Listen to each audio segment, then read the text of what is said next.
Hello ਦੋਸਤੋ, ਗੁਰੂ study point ਤੇ ਤੁਹਾਡਾ ਸਵਾਗਤ ਕੀਤਾ ਜਾਂਦਾ ਹੈ। ਦੋਸਤੋ ਲੈ ਕੇ ਆਏ ਹਾਂ ਤੁਹਾਡੇ ਲਈ ਵੈਰੀ ਇੰਪੋਰਟੈਂਟ ਪ੍ਰਸ਼ਨ ਨੇ ਜੋ ਕਿ ਪੰਜਾਬੀ ਵਿਆਕਰਨ ਦੇ ਨਾਲ ਸੰਬੰਧਿਤ ਨੇ। ਪੰਜਾਬੀ ਵਿਆਕਰਨ ਦੇ ਚੋਣਵੇਂ 100 ਪ੍ਰਸ਼ਨ ਕਰਾਉਣ ਦੀ ਕੋਸ਼ਿਸ਼ ਕਰਾਂਗੇ ਤੁਹਾਨੂੰ ਅੱਜ ਦੀ ਇਸ ਵੀਡੀਓ ਦੇ ਵਿੱਚ। ਸੋ ਦੋਸਤੋ, ਪੰਜਾਬ ਦੇ ਵਿੱਚ ਜਿੰਨੀਆਂ ਪੋਸਟਾਂ ਆਈਆਂ ਨੇ ਉਹਨਾਂ ਦੇ ਵਿੱਚ ਪੰਜਾਬੀ ਦੇ ਨਾਲ ਸੰਬੰਧਿਤ 5 ਤੋਂ 10 ਨੰਬਰ ਦਾ ਜਿਹੜਾ ਸਿਲੇਬਸ ਆਉਂਦਾ ਹੈਗਾ। ਸੋ ਸਿਲੇਬਸ ਦੇ ਵਿੱਚ ਮੰਨਿਆ ਜਾਂਦਾ ਵੀ ज़्यादातर ਵਿਆਕਰਨ ਦੇ ਨਾਲ ਹੀ ਪ੍ਰਸ਼ਨ ਸੰਬੰਧਿਤ ਹੁੰਦੇ ਨੇ। ਸੋ ਆਪਣੀ ਅੱਜ ਦੀ ਵੀਡੀਓ ਵਿਆਕਰਨ ਦੇ ਪ੍ਰਸ਼ਨਾਂ ਨਾਲ ਸੰਬੰਧਿਤ ਹੈ। ਤੁਹਾਡੇ ਵਿਆਕਰਨ ਦੇ ਨਾਲ ਸੰਬੰਧਿਤ ਸਾਰੇ ਪ੍ਰਸ਼ਨ ਕਵਰ ਕਰਨ ਦੀ ਕੋਸ਼ਿਸ਼ ਕਰਾਂਗੇ ਅੱਜ ਦੀ ਵੀਡੀਓ ਦੇ ਵਿੱਚ। ਕੋਈ ਵੀ ਅਜਿਹਾ ਪ੍ਰਸ਼ਨ ਨਹੀਂ ਹੋਊਗਾ ਜੋ ਵਿਆਕਰਨ ਤੋਂ ਬਾਹਰ ਹੋਊਗਾ ਅਤੇ ਤੁਹਾਡਾ ਮਿਸ ਹੋ ਜਾਵੇ। ਅਤੇ ਕੁਝ ਕੁ ਪ੍ਰਸ਼ਨ ਜੇ ਕੋਈ ਇੱਕ ਅੱਧਾ ਪ੍ਰਸ਼ਨ ਆਉਂਦਾ ਤਾਂ ਕੋਈ ਰਾਈਟਰ ਜਾਂ ਉਹਨਾਂ ਦੀਆਂ ਬੁੱਕਸ ਵਗੈਰਾ ਪੁੱਛੀਆਂ ਜਾਂਦੀਆਂ ਨੇ। ਕੁਝ ਆਪਾਂ ਪ੍ਰਸ਼ਨ ਨਾਲ ਦੀ ਨਾਲ ਉਹ ਵੀ ਕਰਾਉਣ ਦੀ ਕੋਸ਼ਿਸ਼ ਕਰਾਂਗੇ ਅਤੇ ਨਾਲ ਅਗਲੀ ਵੀਡੀਓ ਸ਼ੁਰੂ ਕਰਾਂਗੇ ਪੰਜਾਬੀ ਦੀ ਆਉਣ ਵਾਲੇ ਸਮੇਂ 'ਚ ਜੋ ਕਿ MCQ ਦੇ ਰੂਪ ਵਿੱਚ ਹੋਊਗੀ। ਸੋ ਜੇਕਰ ਅੱਜ ਦੀ ਤੁਸੀਂ ਵੀਡੀਓ ਵਧੀਆ ਤਰੀਕੇ ਨਾਲ ਅਖੀਰ ਤੱਕ ਕਰ ਲੈਂਦੇ ਹੋ ਤਾਂ ਤੁਹਾਡੇ ਵਿਆਕਰਨ ਦੇ ਨਾਲ ਸੰਬੰਧਿਤ ਜਿਹੜੇ ਸਾਰੇ ਪ੍ਰਸ਼ਨ ਨੇ ਉਹ ਕਵਰ ਹੋ ਜਾਣਗੇ। ਸੋ ਦੋਸਤੋ, ਵੀਡੀਓ ਨੂੰ ਸ਼ੇਅਰ ਜ਼ਰੂਰ ਕਰਿਓ, ਚੈਨਲ ਨੂੰ ਸਬਸਕ੍ਰਾਈਬ ਕਰ ਲਿਓ। ਸ਼ੁਰੂ ਕਰਦੇ ਹਾਂ, ਬੇਸਿਕ ਤੋਂ ਸ਼ੁਰੂ ਕਰਾਂਗੇ, ਬਿਲਕੁਲ ਛੋਟੇ ਲੈਵਲ ਤੋਂ, ਤਾਂ ਜੋ ਜਿਹੜਾ ਮਤਲਬ ਸੌਖੇ ਤੋਂ ਸੌਖਾ ਅਤੇ ਔਖੇ ਤੋਂ ਔਖਾ ਜਿਹੜਾ ਆਪਾਂ ਵਿਆਕਰਨ ਦਾ ਪ੍ਰਸ਼ਨ ਕਵਰ ਕਰ ਸਕੀਏ। ਸ਼ੁਰੂ ਕਰਦੇ ਹਾਂ ਪੰਜਾਬੀ ਵਿਆਕਰਨ ਦੇ 100 ਪ੍ਰਸ਼ਨ। ਸੋ ਦੋਸਤੋ, ਭਾਸ਼ਾ ਕੀ ਹੈ? ਭਾਸ਼ਾ ਕੀ ਹੈ ਇਹਦੇ ਬਾਰੇ 'ਚ ਆਪਾਂ ਜਾਣਦੇ ਹਾਂ। ਮਨ ਦੇ ਵਿਚਾਰ ਨੇ ਜਿਹੜੇ ਸਾਡੇ ਮਨ ਦੇ ਬਲਬਲੇ ਹੁੰਦੇ ਨੇ, ਉਹੀ ਭਾਸ਼ਾ ਹੁੰਦੀ ਹੈ। ਜਦੋਂ ਅਸੀਂ ਬੋਲਦੇ ਕਰਦੇ ਹਾਂ, ਮਨ ਦੇ ਵਿਚਾਰ ਬਾਹਰ ਕੱਢਦੇ ਹਾਂ, ਉਹ ਭਾਸ਼ਾ ਦੇ ਰੂਪ ਦੇ ਵਿੱਚ ਹੀ ਬਾਹਰ ਕੱਢਦੇ ਹਾਂ। 2 ਨੰਬਰ ਦੇਖਦੇ ਹਾਂ, ਭਾਸ਼ਾ ਦੇ ਰੂਪ ਕਿੰਨੇ ਹਨ? ਸੋ ਭਾਸ਼ਾ ਦੇ 2 ਰੂਪ ਹੁੰਦੇ ਨੇ ਜੀ, ਮੌਖਿਕ ਰੂਪ ਅਤੇ ਲਿਖਤ ਰੂਪ। ਜਦੋਂ ਅਸੀਂ ਵਿਚਾਰ ਪੇਸ਼ ਕਰਦੇ ਹਾਂ, ਬੋਲ ਕੇ ਵਿਚਾਰ ਵਟਾਂਦਰਾ ਕਰਦੇ ਹਾਂ, ਉਹ ਮੌਖਿਕ ਹੋ ਜਾਂਦਾ। ਜਦੋਂ ਅਸੀਂ ਵਿਚਾਰ ਲਿਖ ਕੇ ਪ੍ਰਗਟ ਕਰਦੇ ਹਾਂ ਤਾਂ ਉਹ ਲਿਖਤ ਰੂਪ ਹੋ ਜਾਂਦਾ। ਭਾਸ਼ਾ ਦੇ 2 ਰੂਪ ਮੰਨੇ ਜਾਂਦੇ ਆ, ਮੌਖਿਕ ਅਤੇ ਲਿਖਤ। 3 ਨੰਬਰ ਦੇਖਦੇ ਹਾਂ, ਮੌਖਿਕ ਭਾਸ਼ਾ ਦੇ ਬਾਰੇ ਖੋਲ੍ਹ ਕੇ ਗੱਲ ਹੈਗੀ ਆ ਜਿਹੜੀ। ਮੌਖਿਕ ਉਚਾਰਨ, ਮੂੰਹ ਦੇ ਵਿੱਚੋਂ ਉਚਾਰੀ ਹੋਈ ਕੋਈ ਚੀਜ਼, ਸ਼ਬਦ, ਆਮ ਬੋਲਚਾਲ ਜਿਹੜੀ ਰੂਟੀਨ ਦੇ ਵਿੱਚ ਗੱਲਾਂ ਬਾਤਾਂ ਹੁੰਦੀਆਂ ਨੇ, ਜਾਂ ਬੋਲੀ, ਕਿਸੇ ਖਿੱਤੇ ਦੀ ਕੋਈ ਬੋਲੀ, ਇਹੀ ਮੌਖਿਕ ਭਾਸ਼ਾ ਕਿਹਾ ਜਾਂਦਾ। ਇਹਨਾਂ ਸਾਰੀਆਂ ਚੀਜ਼ਾਂ ਨੂੰ ਮੂੰਹ ਦੇ ਵਿੱਚੋਂ ਉਚਾਰਨ ਹੁੰਦਾ ਜਿਹੜਾ, ਜਿਵੇਂ ਮੈਂ ਹੁਣ ਬੋਲ ਰਿਹਾ ਤੁਹਾਡੇ ਸਾਹਮਣੇ ਤੁਹਾਡੇ ਲਈ, ਅਤੇ ਇਹ ਜਿਹੜੇ ਮੇਰੀ ਗੱਲਬਾਤ ਹੋ ਰਹੀ ਹੈ, ਉਚਾਰਨ ਹੋ ਰਿਹਾ, ਇਹ ਮੌਖਿਕ ਹੈ। ਆਮ ਬੋਲਚਾਲ ਜਿਹੜੀ ਕਰਦੇ ਹਾਂ ਅਸੀਂ ਇੱਕ ਦੂਜੇ ਨਾਲ, ਅਤੇ ਬੋਲੀ, ਸੋ ਮੌਖਿਕ ਭਾਸ਼ਾ ਹੁੰਦੀ ਹੈ। 4 ਨੰਬਰ ਦੇਖਦੇ ਹਾਂ ਜੀ, ਲਿਖਤ ਭਾਸ਼ਾ ਕਿਸ ਨੂੰ ਕਹਿੰਦੇ ਨੇ?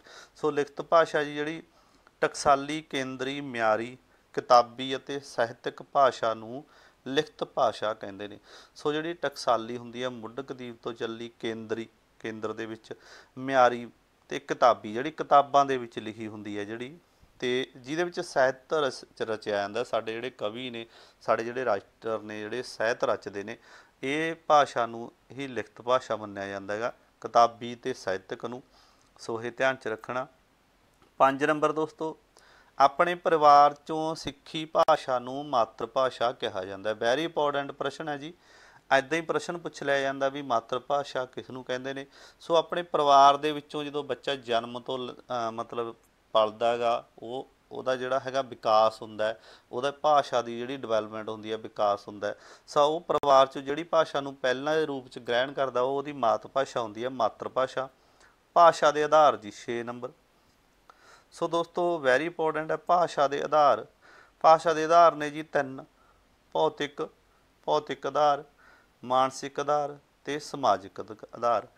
ਭੌਤਿਕ ਆਧਾਰ ਦੀ ਗੱਲ ਕਰੀਏ, ਇਹ ਮਤਲਬ ਸਾਡੇ ਸਰੀਰ ਨਾਲ ਸੰਬੰਧਿਤ ਗੱਲਾਂ ਆ ਜਾਂਦੀਆਂ। ਜੇਕਰ ਅਸੀਂ ਬੋਲਣ ਦੇ ਨਾਲ ਸੰਬੰਧਿਤ ਗੱਲ ਕਰੀਏ ਤਾਂ ਮੂੰਹ, ਸਾਡੇ ਬੁੱਲ, ਦੰਦ, ਜੀਭ, ਜਿਹੜਾ ਸਾਡਾ ਕੰਠ ਹੈ, ਇਹਦੇ ਨਾਲ ਸੰਬੰਧਿਤ ਜਿੱਥੇ ਜਿੱਥੇ ਇਹ ਇਹਦਾ ਸੰਬੰਧ ਬਣਦਾ ਹੈਗਾ, ਉਹ ਭੌਤਿਕ ਆਧਾਰ ਬਣ ਜਾਂਦਾ। ਜਿਵੇਂ ਜੇ ਲਿਖਣ ਦੀ ਗੱਲ ਕਰੀਏ ਭੌਤਿਕ 'ਚ, ਤਾਂ ਸਾਡੀਆਂ ਜਿਹੜੀਆਂ ਛੋਟੀਆਂ ਮਾਸਪੇਸ਼ੀਆਂ ਨੇ, ਉਂਗਲਾਂ, ਅੰਗੂਠਾ, ਇਹ ਮਦਦ ਕਰਦੇ ਨੇ ਲਿਖਣ 'ਚ, ਇਹ ਭੌਤਿਕ ਆਧਾਰ ਦੇ ਵਿੱਚ ਆ ਜਾਂਦੇ। ਮਾਨਸਿਕ ਆਧਾਰ ਦੀ ਗੱਲ ਕਰੀਏ, ਜਿਹੜੇ ਸਾਡੇ ਮਨ ਦੇ ਵਿਚਾਰ ਨੇ, ਮਨ ਨਾਲ ਜੁੜੀਆਂ ਹੋਈਆਂ ਗੱਲਾਂ, ਇਹ ਮਾਨਸਿਕ ਆਧਾਰ 'ਚ। ਸਮਾਜਿਕ ਆਧਾਰ ਦੀ ਗੱਲ ਕਰੀਏ, ਵੈਰੀ ਇੰਪੋਰਟੈਂਟ ਹੈ। ਅਰਸਤੂ ਨੇ ਵੀ ਕਿਹਾ ਸੀ ਵੀ ਮਨੁੱਖ ਹੈ ਜਿਹੜਾ ਉਹ ਸਮਾਜਿਕ ਪ੍ਰਾਣੀ ਹੈ। ਮਨੁੱਖ ਦੀ ਜਿਹੜੀ ਹੋਂਦ ਹੈ, ਜਿਹੜਾ ਉਹਦਾ ਵਿਕਾਸ ਹੈ, ਉਹ ਸਮਾਜ ਦੇ ਵਿੱਚ ਰਹਿ ਕੇ ਹੀ ਹੁੰਦਾ ਹੈਗਾ। ਸੋ ਇਸ ਤਰੀਕੇ ਨਾਲ ਸਮਾਜ ਆਧਾਰ ਬਣਦਾ ਹੈਗਾ। ਭਾਸ਼ਾ ਦੇ 3 ਆਧਾਰ ਨੇ, ਯਾਦ ਰੱਖਿਓ, ਭੌਤਿਕ, ਮਾਨਸਿਕ, ਸਮਾਜਿਕ। ਕਈ ਵਾਰ ਪ੍ਰਸ਼ਨ ਪੁੱਛਿਆ ਜਾਂਦਾ ਵੀ ਹੇਠ ਲਿਖਿਆਂ ਦੇ ਵਿੱਚੋਂ ਕਿਹੜਾ ਭਾਸ਼ਾ ਦਾ ਆਧਾਰ ਨਹੀਂ? 3 ਇਹ ਪਾਏ ਜਾਂਦੇ, ਚੌਥਾ ਕੋਈ ਹੋਰ ਪਾ ਦਿੱਤਾ ਜਾਂਦਾ, ਉਹ ਠੀਕ ਹੋ ਜੂਗਾ ਆਪਸ਼ਨ।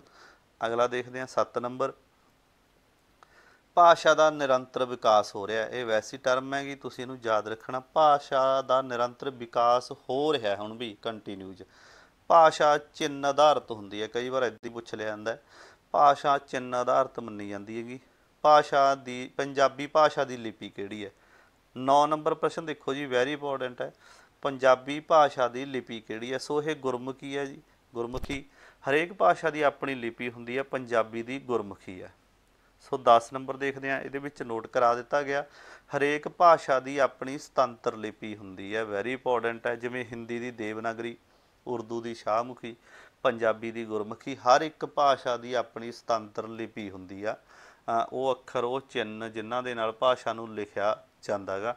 ਸੋ ਭਾਸ਼ਾ ਦੀ ਜਿਹੜੀ ਪੰਜਾਬੀ ਭਾਸ਼ਾ ਦੀ ਗੁਰਮੁਖੀ ਲਿਪੀ ਹੈ। 11 ਨੰਬਰ ਦੇਖਦੇ ਹਾਂ ਜੀ, ਭਾਸ਼ਾ ਸਿੱਖਣੀ ਪੈਂਦੀ ਹੈ, ਇਹ ਜਨਮਜਾਤ ਨਹੀਂ ਹੁੰਦੀ, ਵੈਰੀ ਇੰਪੋਰਟੈਂਟ ਹੈ ਜੀ। ਭਾਸ਼ਾ ਜਿਹੜੀ ਉਹ ਸਿੱਖੀ ਜਾਂਦੀ ਹੈ, ਜਨਮਜਾਤ ਜਦੋਂ ਬੱਚਾ ਜੰਮਦਾ ਉਦੋਂ ਉਹ ਕੋਈ ਭਾਸ਼ਾ ਨਹੀਂ ਜਾਣਦਾ ਹੁੰਦਾ। ਜਿਹੜੀ ਵੀ ਭਾਸ਼ਾ ਉਹਨੂੰ ਆਪਾਂ ਸ਼ੁਰੂ 'ਚ ਬੋਲਣ ਲਾ ਦਿਆਂਗੇ, ਜਿਹੋ ਜਿਹੇ ਭਾਸ਼ਾ ਦੇ ਸ਼ਬਦ ਆਪਾਂ ਬੋਲਾਂਗੇ ਉਹੋ ਜਿਹਾ ਉਹ ਗ੍ਰਹਿਣ ਕਰੂਗਾ। ਸੋ ਭਾਸ਼ਾ ਨੂੰ ਸਿੱਖਿਆ ਜਾਂਦਾ, ਨਾ ਕਿ ਇਹ ਜਨਮਜਾਤ ਹੁੰਦੀ ਹੈ। 12 ਨੰਬਰ ਪ੍ਰਸ਼ਨ ਦੇਖਦੇ ਹਾਂ ਦੋਸਤੋ, ਭਾਸ਼ਾ ਜਿਹੜੀ ਸਥੂਲ ਤੋਂ ਸੂਖਮ ਵੱਲ ਸਿੱਖੀ ਜਾਂਦੀ ਹੈ। ਸਥੂਲ ਤੋਂ ਸੂਖਮ ਵੱਲ, ਮੂਰਤ ਤੋਂ ਅਮੂਰਤ ਵੱਲ। ਉਦਾਹਰਨ ਦੇ ਤੌਰ 'ਤੇ ਜਿਵੇਂ ਆਪਾਂ ਪੰਜਾਬੀ ਭਾਸ਼ਾ ਦੀ ਗੱਲ ਕਰੀਏ, ਜਦੋਂ ਆਪਾਂ ਛੋਟੇ ਬੱਚੇ ਨੂੰ ਪੜ੍ਹਾਉਣੇ ਆ ਪ੍ਰੀ ਪ੍ਰਾਇਮਰੀ 'ਚ, UKG 'ਚ, LKG 'ਚ, ਮਤਲਬ ਪੜ੍ਹਾਉਣੇ ਆ ਉਹਨੂੰ ਵੀ ਊੜਾ ਉੱਠ, ਆੜਾ ਅੱਖ, ਈੜੀ ਇੱਟ, ਪੰਜਾਬੀ ਦੀ ਗੱਲ ਕਰੀਏ ਜੇ, ਮਤਲਬ ਊੜੇ ਤੇ ਨਾਲ ਉਹ ਫੋਟੋ ਨੂੰ ਰਿਲੇਟ ਕਰਦੇ ਆ, ਮੂਰਤ ਨੂੰ ਰਿਲੇਟ ਕਰਦੇ ਆ। ਮੂਰਤ ਤੋਂ ਫਿਰ ਉਹ ਅਮੂਰਤ ਵੱਲ ਚਲਿਆ ਜਾਂਦਾ। ਜਦੋਂ ਵੱਡਾ ਬੱਚਾ ਹੋ ਜਾਂਦਾ, ਦੂਜੀ ਤੀਜੀ 'ਚ ਹੋ ਜਾਂਦਾ, ਸੈਕਿੰਡ ਥਰਡ ਦੇ ਵਿੱਚ, ਤਾਂ ਉਹ ਮਤਲਬ ਊੜਾ ਸਿੱਧਾ ਪੜ੍ਹਨ ਲੱਗ ਜਾਂਦਾ, ਉੱਠ ਉਹਦੇ ਦਿਮਾਗ 'ਚ ਬਣ ਜਾਂਦਾ, ਪਰ ਉਹਨੂੰ ਫੋਟੋ ਦਿਖਾਉਣ ਦੀ ਲੋੜ ਨਹੀਂ ਪੈਂਦੀ। ਤੁਸੀਂ ਗੱਲ ਨੂੰ ਸਮਝ ਗਏ ਹੋਵੋਗੇ। 13 ਨੰਬਰ ਪ੍ਰਸ਼ਨ ਦੇਖਦੇ ਹਾਂ, ਭਾਸ਼ਾ ਦੀ ਸ਼ੈਲੀ ਕੀ ਹੈ? ਸੋ ਭਾਸ਼ਾ ਦੀ ਸ਼ੈਲੀ ਕੀ ਹੈ ਜੀ? ਭਾਸ਼ਾ ਦੀ ਵਰਤੋਂ ਦਾ ਤਰੀਕਾ ਜਿਹੜੀ, ਉਹੀ ਭਾਸ਼ਾ ਦੀ ਸ਼ੈਲੀ ਹੁੰਦੀ ਹੈ। ਭਾਸ਼ਾ ਨੂੰ ਵਰਤਣ ਦਾ ਜਿਹੜਾ ਤਰੀਕਾ ਹੁੰਦਾ ਉਹ ਭਾਸ਼ਾ ਦੀ ਸ਼ੈਲੀ ਮੰਨੀ ਜਾਂਦੀ ਹੈ। ਸੋ ਲਿਪੀ ਪ੍ਰਬੰਧ ਕੀ ਹੈ ਜੀ? ਕਈ ਵਾਰ ਇਹੀ ਪ੍ਰਸ਼ਨ ਪੁੱਛਿਆ ਲਿਆ ਜਾਂਦਾ ਵੀ ਲਿਪੀ ਪ੍ਰਬੰਧ। ਆਪਸ਼ਨਾਂ ਪਾ ਦਿੱਤੀਆਂ ਜਾਣੇ, ਜਿਹੜਾ ਅੱਖਰਾਂ ਦਾ ਪ੍ਰਬੰਧ ਹੈ ਜੀ, ਅੱਖਰਾਂ ਨੂੰ ਅੱਖਰ ਲਿਖਣ ਦਾ ਪ੍ਰਬੰਧ ਹੈ ਜਿਹੜਾ, ਉਹੀ ਲਿਪੀ ਪ੍ਰਬੰਧ ਹੈਗਾ। 15 ਨੰਬਰ ਪ੍ਰਸ਼ਨ ਦੋਸਤੋ, ਭਾਸ਼ਾ ਕੀ ਹੈ? ਸੋ ਭਾਸ਼ਾ ਜਿਹੜੀ ਉਹ ਸੰਚਾਰ ਮਾਧਿਅਮ ਹੈ ਜੀ, ਮਤਲਬ ਗੱਲਾਂ ਬਾਤਾਂ ਵਿਚਾਰਾਂ ਦਾ ਆਦਾਨ ਪ੍ਰਦਾਨ ਕਰਦੇ ਆ, ਜਿਹੜੇ ਇਹ ਸੰਚਾਰ ਕਰਦੇ ਆ, ਇੱਕ ਦੂਜੇ ਨਾਲ ਗੱਲਬਾਤ ਕਰਦੇ ਆ, ਚਾਹੇ ਉਹ ਲਿਖ ਕੇ ਚਾਹੇ ਬੋਲ ਕੇ। ਇਹ ਜਿਹੜਾ ਇਹਦਾ ਮਾਧਿਅਮ ਹੈ ਭਾਸ਼ਾ, ਬਸ ਵਿਚਾਰਾਂ ਦਾ ਸੰਚਾਰ ਕਰਨ ਦਾ। 16 ਨੰਬਰ ਦੇਖਦੇ ਹਾਂ ਦੋਸਤੋ, ਪੰਜਾਬੀ ਦੀਆਂ ਉਪ ਬੋਲੀਆਂ 7 ਹਨ, ਵੈਰੀ ਇੰਪੋਰਟੈਂਟ ਪ੍ਰਸ਼ਨ ਹੈ ਜੀ। ਜੇਕਰ 5 ਤੋਂ 10 ਨੰਬਰ ਦਾ ਸਿਲੇਬਸ ਹੋਵੇ ਨਾ ਕਿਸੇ ਵੀ ਪੋਸਟ ਦੇ ਵਿੱਚ, ਤਾਂ ਆਹ 16 ਨੰਬਰ ਪ੍ਰਸ਼ਨ ਨੂੰ ਧਿਆਨ ਨਾਲ ਪੜ੍ਹ ਲਿਓ। ਇਹਦੇ ਵਿੱਚੋਂ 2 ਪ੍ਰਸ਼ਨ ਜ਼ਰੂਰ ਪੁੱਛੇ ਜਾਂਦੇ ਆ, ਜੇਕਰ ਸਿਲੇਬਸ 5 ਤੋਂ 10 ਨੰਬਰ ਦਾ ਹੋਵੇ ਪੇਪਰ 'ਚ। ਇਹਦੇ ਵਿੱਚੋਂ 2 ਪ੍ਰਸ਼ਨ ਪੱਕ ਜਾਂਦੇ ਹੈਗੇ ਜੇਕਰ ਤੁਸੀਂ ਇਹਨੂੰ ਵਧੀਆ ਤਰੀਕੇ ਨਾਲ ਕਰ ਲਓ। ਪਹਿਲੀ ਗੱਲ ਤਾਂ ਇਹੀ ਕਲੀਅਰ ਹੋ ਗਈ ਵੀ ਪੰਜਾਬੀ ਦੀਆਂ ਉਪ ਬੋਲੀਆਂ ਨੇ ਜਿਹੜੀਆਂ ਉਹ 7 ਨੇਗੀਆਂ। ਕਿਹੜੀਆਂ ਕਿਹੜੀਆਂ ਨੇ? ਮਾਝੀ ਹੈ, ਮਲਵਈ, ਦੁਆਬੀ, ਪੁਆਧੀ, ਡੋਗਰੀ, ਪੋਠੋਹਾਰੀ ਅਤੇ ਮੁਲਤਾਨੀ। ਸੋ ਦੋਸਤੋ ਇਹ 7 ਬੋਲੀਆਂ ਨੂੰ ਤੁਸੀਂ ਉਪ ਬੋਲੀਆਂ ਨੂੰ ਧਿਆਨ 'ਚ ਰੱਖਣਾ। ਆਪਾਂ ਇਹਨਾਂ ਨੂੰ ਖੁੱਲ੍ਹ ਕੇ ਪੜ੍ਹਦੇ ਹਾਂ।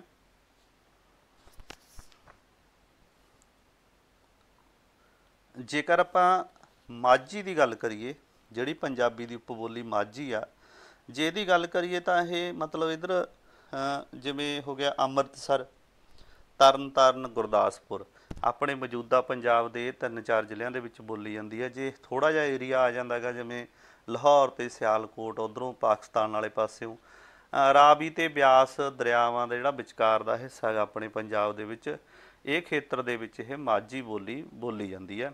ਸੋ ਦੂਸਰੀ ਮਲਵਈ ਦੀ ਗੱਲ ਕਰੀਏ, ਸੋ ਮਲਵਈ ਦੇ ਵਿੱਚ ਲਗਭਗ ਅੱਧਾ ਪੰਜਾਬ ਆ ਜਾਂਦਾ ਜੀ। ਮਲਵਈ ਦੇ ਵਿੱਚ 12 ਜ਼ਿਲ੍ਹੇ ਆਉਂਦੇ ਨੇ, ਜਿਵੇਂ ਬਰਨਾਲਾ, ਲੁਧਿਆਣਾ, ਫਿਰੋਜ਼ਪੁਰ, ਮੋਗਾ, ਮਾਨਸਾ, ਮੁਕਤਸਰ, ਇੱਧਰੋਂ ਫਾਜ਼ਿਲਕਾ, ਫਤਿਹਗੜ੍ਹ ਸਾਹਿਬ ਦਾ ਹਿੱਸਾ ਆ ਜਾਂਦਾ, ਫਰੀਦਕੋਟ, ਬਠਿੰਡਾ, ਸੋ ਸੰਗਰੂਰ, ਪਟਿਆਲਾ ਦੇ ਹਿੱਸੇ ਵੀ ਆ ਜਾਂਦੇ ਆ ਕੁਛ। ਸੋ ਇਹ ਮਲਵਈ ਭਾਸ਼ਾ ਦਾ ਜਿਹੜਾ ਖੇਤਰ ਹੈ ਉਹ ਵੱਧ ਥਾਂ 'ਚ ਫੈਲਿਆ ਹੋਇਆ, ਵੱਧ ਜ਼ਿਲ੍ਹਿਆਂ ਦੇ ਵਿੱਚ। ਸੋ ਦੋਸਤੋ ਜੇ ਗੱਲ ਕਰੀਏ ਅੱਗੇ ਪੁਆਧੀ ਦੀ, ਪੁਆਧੀ ਦੇ ਬਾਰੇ ਗੱਲ ਕਰੀਏ, ਪੁਆਧੀ ਦੇ ਵਿੱਚੋਂ ਜ਼ਿਆਦਾਤਰ ਪ੍ਰਸ਼ਨ ਪੁੱਛੇ ਜਾਂਦੇ ਨੇ। ਜਿਹੜੀ ਸਤਲੁਜ ਅਤੇ ਬਿਆਸ ਵਿਚਕਾਰ ਦਾ ਖੇਤਰ ਹੈ ਉਹਨੂੰ ਅਸੀਂ ਦੁਆਬੀ ਦੀ ਗੱਲ ਕਰੀਏ, ਵੈਰੀ ਸੌਰੀ, ਦੁਆਬੀ ਦੀ, ਕਿਉਂਕਿ ਮਾਝੀ ਤੇ ਮਲਵਈ ਦੀ ਗੱਲ ਕਰ ਲਈ, ਆਪਾਂ ਦੁਆਬੀ ਦੀ ਗੱਲ ਕਰ ਰਹੇ ਹਾਂ, ਅੱਗੇ ਪੁਆਧੀ ਦੀ ਕਰਾਂਗੇ। ਦੁਆਬੀ ਦੇ ਵਿੱਚੋਂ ਪ੍ਰਸ਼ਨ ਪੁੱਛੇ ਜਾਂਦੇ ਆ। ਸਤਲੁਜ ਤੇ ਬਿਆਸ ਦੇ ਵਿਚਕਾਰ ਦਾ ਖੇਤਰ ਹੈ ਜਿਹੜਾ, ਜਿਵੇਂ ਜਲੰਧਰ, ਹੁਸ਼ਿਆਰਪੁਰ, ਨਵਾਂਸ਼ਹਿਰ, ਇੱਕ ਆ ਗਿਆ ਕਪੂਰਥਲਾ, ਪਠਾਨਕੋਟ ਦਾ ਏਰੀਆ ਵੀ ਆ ਗਿਆ। ਇਹ ਸਾਰੇ ਖੇਤਰ ਨੇ ਜਿਹੜੇ ਦੁਆਬੀ ਦੇ ਨਾਲ ਸੰਬੰਧਿਤ ਨੇ। ਜੇ ਪੁਆਧੀ ਦੀ ਗੱਲ ਕਰੀਏ, ਰੋਪੜ, ਮੋਹਾਲੀ, ਅੰਬਾਲਾ, ਮਲੇਰਕੋਟਲਾ, ਧੂਰੀ, ਪਟਿਆਲਾ ਅਤੇ ਸੰਗਰੂਰ ਦਾ ਖੇਤਰ ਵੀ ਆ ਜਾਂਦਾ। ਸੰਗਰੂਰ ਦੇ ਵਿੱਚ ਹੀ ਆ ਧੂਰੀ, ਦੇਖੋ ਇਹ ਪੁਆਧੀ 'ਚ ਆ ਜਾਂਦੇ ਨੇ। ਇਹ ਪੁਆਧੀ ਦੇ ਨਾਲ ਪ੍ਰਸ਼ਨ ਪੁੱਛਿਆ ਜਾਂਦਾ ਕਈ ਵਾਰ। ਰੋਪੜ, ਮੋਹਾਲੀ, ਅੰਬਾਲਾ, ਮਲੇਰਕੋਟਲਾ, ਧੂਰੀ, ਇਹ ਖੇਤਰ ਤਾਂ ਪੱਕੇ ਰੂਪ ਦੇ ਵਿੱਚ ਹੀ ਇਹਦੇ ਵਿੱਚ ਨੇਗੇ। ਸੋ ਜੇ ਗੱਲ ਕਰੀਏ ਜੀ ਡੋਗਰੀ ਦੀ, ਸੋ ਦੋਸਤੋ ਡੋਗਰੀ ਜਿਵੇਂ ਇੱਧਰ ਨਾ ਹੈਗਾ ਗਾ ਮਤਲਬ ਜੰਮੂ ਵਾਲਾ ਪਾਸਾ, ਕਾਂਗੜਾ, ਜੰਮੂ ਦੇ ਖੇਤਰ ਨੇ ਜਿਹੜੇ, ਉੱਥੇ ਡੋਗਰੀ ਭਾਸ਼ਾ ਬੋਲੀ ਜਾਂਦੀ ਹੈ। ਡੋਗਰੀ ਦਾ ਖੇਤਰ ਮੰਨਿਆ ਜਾਂਦਾ ਜੰਮੂ ਤੇ ਕਾਂਗੜਾ ਦੇ ਖੇਤਰ ਨੂੰ। ਤੇ ਜੇਕਰ ਪੋਠੋਹਾਰੀ ਤੇ ਮੁਲਤਾਨੀ ਦੀ ਗੱਲ ਕਰੀਏ, ਇਹ ਪਾਕਿਸਤਾਨ ਦਾ ਖੇਤਰ ਹੈ ਜੀ ਸਾਰਾ। ਪਾਕਿਸਤਾਨ ਦੇ ਖੇਤਰ ਦੇ ਵਿੱਚ ਇਹ ਬੋਲੀਆਂ ਜਾਂਦੀਆਂ ਨੇ। ਤੁਸੀਂ ਯਾਦ ਥੋੜ੍ਹਾ ਜਿਹਾ ਮਾਝੀ, ਮਾਲਵੀ, ਦੁਆਬੀ, ਪੁਆਧੀ ਇੱਥੋਂ ਤੱਕ ਯਾਦ ਰੱਖਣਾ ਹੈਗਾ। ਵੈਸੇ 7 ਬੋਲੀਆਂ ਨੇ। ਅਗਲਾ ਪ੍ਰਸ਼ਨ ਦੇਖਦੇ ਹਾਂ। ਭਾਸ਼ਾ ਨੂੰ ਸ਼ੁੱਧ ਲਿਖਣ ਅਤੇ ਸ਼ੁੱਧ ਬੋਲਣ ਦੇ ਨਿਯਮਾਂ ਨੂੰ ਕੀ ਕਹਿੰਦੇ ਨੇ? ਵੈਰੀ ਇੰਪੋਰਟੈਂਟ ਪ੍ਰਸ਼ਨ ਹੈ ਜੀ। ਭਾਸ਼ਾ ਨੂੰ ਸ਼ੁੱਧ ਲਿਖਣਾ ਤੇ ਸ਼ੁੱਧ ਬੋਲਣਾ ਉਹ ਕਾਹਦੇ ਕਾਰਨ ਇਹ ਹੁੰਦਾ? ਇਹਦੇ ਨੇਮ ਨੇ ਜਿਹੜੇ, ਉਹਨਾਂ ਨੂੰ ਕੀ ਕਹਿੰਦਾ? ਵਿਆਕਰਨ ਕਿਹਾ ਜਾਂਦਾ ਜੀ। ਵਿਆਕਰਨ ਦਾ ਮਤਲਬ ਇਹ ਹੈ ਵੀ ਭਾਸ਼ਾ ਨੂੰ ਸ਼ੁੱਧ ਲਿਖਣਾ ਤੇ ਬੋਲਣਾ, ਤਾਂ ਹੀ ਵਿਆਕਰਨ ਦਾ ਰੂਪ ਹੈ ਜਿਹੜਾ ਉਹ ਭਾਸ਼ਾ ਦੇ ਵਿੱਚ ਪੇਸ਼ ਕੀਤਾ ਜਾਂਦਾ ਹੈ। 18 ਨੰਬਰ ਪ੍ਰਸ਼ਨ ਦੇਖਦੇ ਹਾਂ ਦੋਸਤੋ। ਵਿਆਕਰਨ ਦੇ 4 ਭਾਗ ਹੁੰਦੇ ਨੇ। ਵੈਰੀ ਇੰਪੋਰਟੈਂਟ ਹੈ ਜੀ। ਚਾਰੇ ਭਾਗ ਆਪਾਂ ਖੋਲ੍ਹ ਕੇ ਪੜ੍ਹਾਂਗੇ ਅੱਗੇ ਸਾਰੀ ਵੀਡੀਓ ਦੇ ਵਿੱਚ। ਪੂਰਾ ਧਿਆਨ ਰੱਖਣਾ। ਵੀਡੀਓ ਚੰਗੀ ਲੱਗੇ ਤਾਂ ਸ਼ੇਅਰ ਜ਼ਰੂਰ ਕਰ ਦਿਓ। ਵਿਆਕਰਨ ਦੇ ਨਾਲ ਤੁਹਾਡੇ ਸਾਰੇ ਪ੍ਰਸ਼ਨ ਕਲੀਅਰ ਕਰਨ ਦੀ ਕੋਸ਼ਿਸ਼ ਕਰਾਂਗੇ।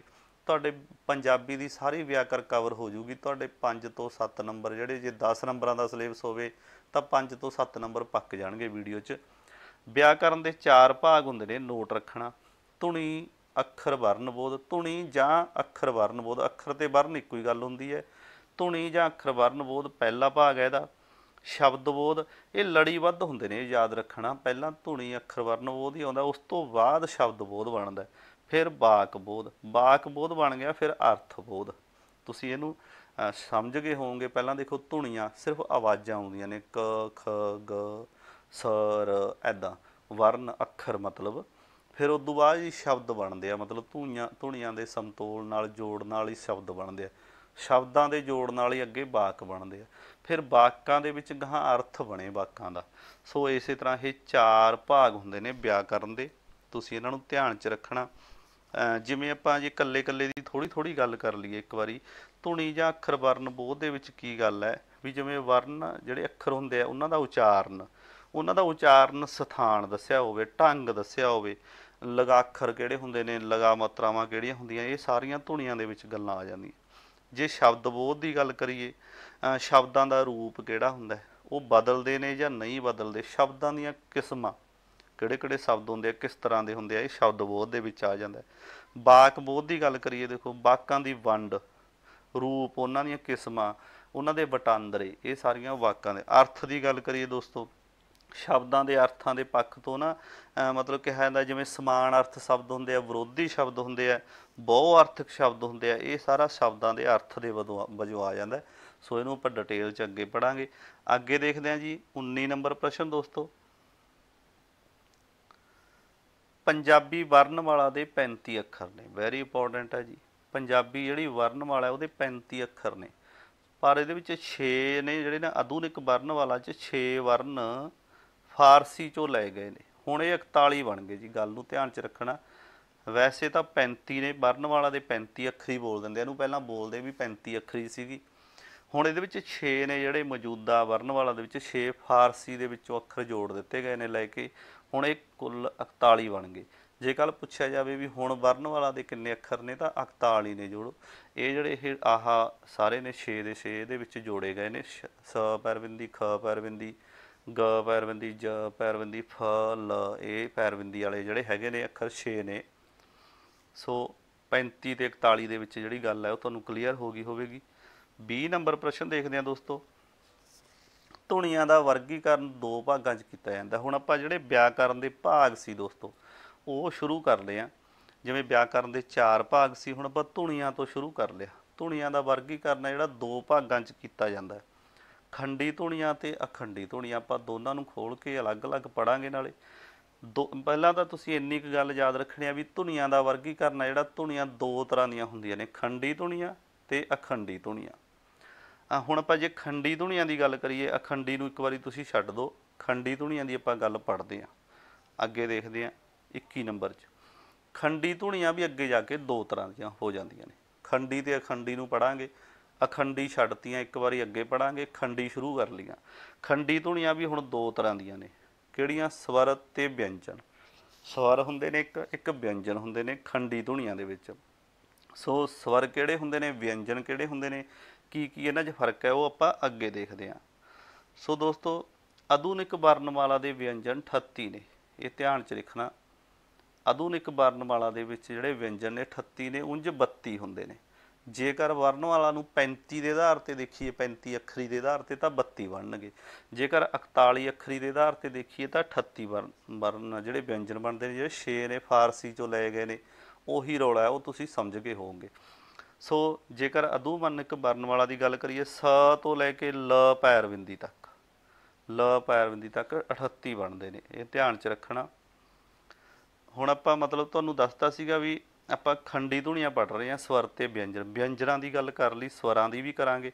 ਹੁਣ ਵਿਅੰਜਨਾਂ ਦੀ ਗੱਲ ਕਰੀ ਜਾਂਦੇ ਸੀਗੇ, ਸਵਰ ਤੇ ਵਿਅੰਜਨ ਦੋਨੇ ਇਕੱਠੇ ਨੇਗੇ। ਵਿਅੰਜਨ 38 ਦੀ ਗੱਲ ਪੜ੍ਹ ਲਈ। 24 ਨੰਬਰ ਦੇਖਦੇ ਹਾਂ, ਵਿਅੰਜਨ ਧੁਨੀਆਂ ਦੋ ਪ੍ਰਕਾਰ ਦੀਆਂ ਹੁੰਦੀਆਂ। ਵਿਅੰਜਨਾਂ ਬਾਰੇ ਪੜ੍ਹ ਰਹੇ ਹਾਂ। ਖੰਡੀ ਧੁਨੀਆਂ, ਅਖੰਡੀ ਧੁਨੀਆਂ ਦੋ ਤਰ੍ਹਾਂ ਦੀਆਂ ਹੁੰਦੀਆਂ। ਦੋਨਾਂ ਦੇ ਵਿੱਚੋਂ ਖੰਡੀ ਧੁਨੀਆਂ ਪੜ੍ਹ ਰਹੇ ਹਾਂ। ਖੰਡੀ ਧੁਨੀਆਂ ਦਾ ਵਰਗੀਕਰਨ ਦੋ ਭਾਗਾਂ 'ਚ ਕੀਤਾ ਜਾਂਦਾ। ਇੱਕ ਤਾਂ ਸਵਰ ਦੇ ਵਿੱਚ, ਇੱਕ ਵਿਅੰਜਨ 'ਚ। ਵਿਅੰਜਨ ਨੂੰ ਆਪਾਂ ਅੱਗੇ ਖੋਲ ਕੇ ਪੜ੍ਹ ਰਹੇ ਹਾਂ, 38 ਵਿਅੰਜਨ ਹੁੰਦੇ ਨੇ, ਇਹ ਗੱਲ ਕਲੀਅਰ ਹੋ ਗਈ। ਫਿਰ ਜਿਹੜੀਆਂ ਵਿਅੰਜਨ ਧੁਨੀਆਂ ਹੁੰਦੀਆਂ ਨੇ, ਵਿਅੰਜਨ ਧੁਨੀਆਂ ਹੁੰਦੀਆਂ ਉਹ ਦੋ ਤਰ੍ਹਾਂ ਦੀਆਂ ਹੁੰਦੀਆਂ ਨੇ। ਇੱਕ ਤਾਂ ਉਚਾਰਨ ਸਥਾਨ ਦੇ ਆਧਾਰ 'ਤੇ, ਇੱਕ ਉਚਾਰਨ ਢੰਗ ਦੇ ਆਧਾਰ 'ਤੇ। ਹੁਣ ਆਪਾਂ ਇਹਨਾਂ ਬਾਰੇ ਵੀ ਪੜ੍ਹਾਂਗੇ ਵੀ ਵਿਅੰਜਨ ਧੁਨੀਆਂ ਦੋ ਪ੍ਰਕਾਰ ਦੀਆਂ ਹੁੰਦੀਆਂ, ਜਿਹੜੀਆਂ ਉਚਾਰਨ ਸਥਾਨ ਤੇ ਉਚਾਰਨ ਢੰਗ। ਧਿਆਨ 'ਚ ਰੱਖਿਓ ਗੱਲ ਨੂੰ, ਉਚਾਰਨ ਸਥਾਨ ਦੇ ਆਧਾਰ 'ਤੇ ਅੱਡ ਹੋਣਗੀਆਂ, ਉਚਾਰਨ ਢੰਗ ਦੇ ਆਧਾਰ 'ਤੇ ਅਲੱਗ ਹੋਣਗੀਆਂ।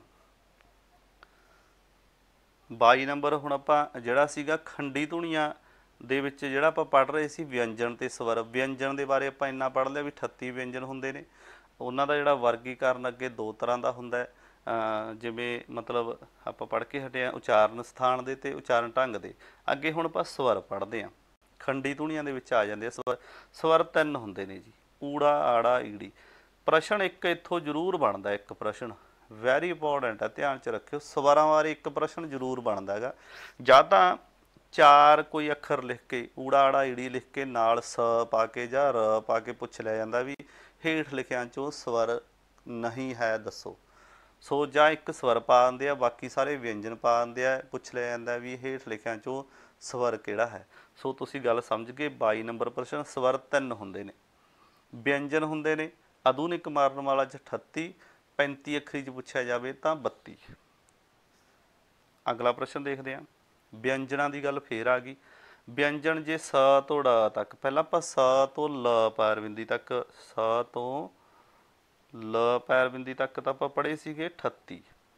ਇੱਥੇ ਸ ਤੋਂ ੜ ਤੱਕ ਨੇ ਜਿਹੜੇ ਉਹ 32 ਨੇ। ਤੁਸੀਂ ਗੱਲ ਨੂੰ ਸਮਝ ਗਏ ਹੋਵੋਗੇ। ਉਹੀ ਫੇਰ ਚੱਕਰ ਪੈਂਦਾ 35 ਤੇ 41 ਵਾਲਾ।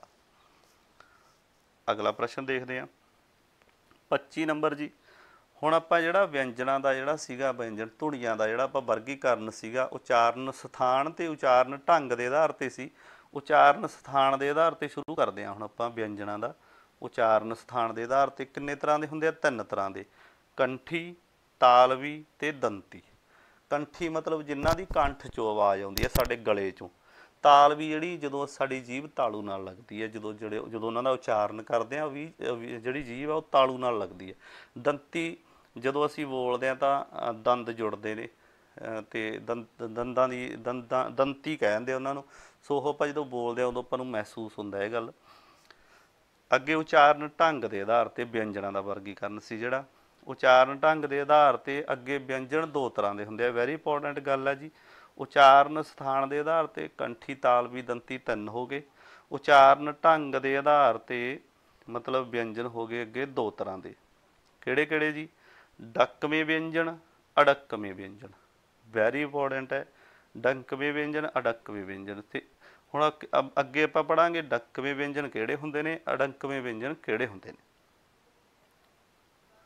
ਹੁਣ ਇੱਥੇ ਆਪਾਂ ਡੱਕਵੇਂ ਤੋਂ ਸ਼ੁਰੂ ਕਰਨੇ ਆ ਇਹਨੂੰ, ਅੜਕਵੇਂ ਨਹੀਂ ਪੜ੍ਹਨਾ ਤੁਸੀਂ, ਡੱਕਵੇਂ ਪੜ੍ਹੋ।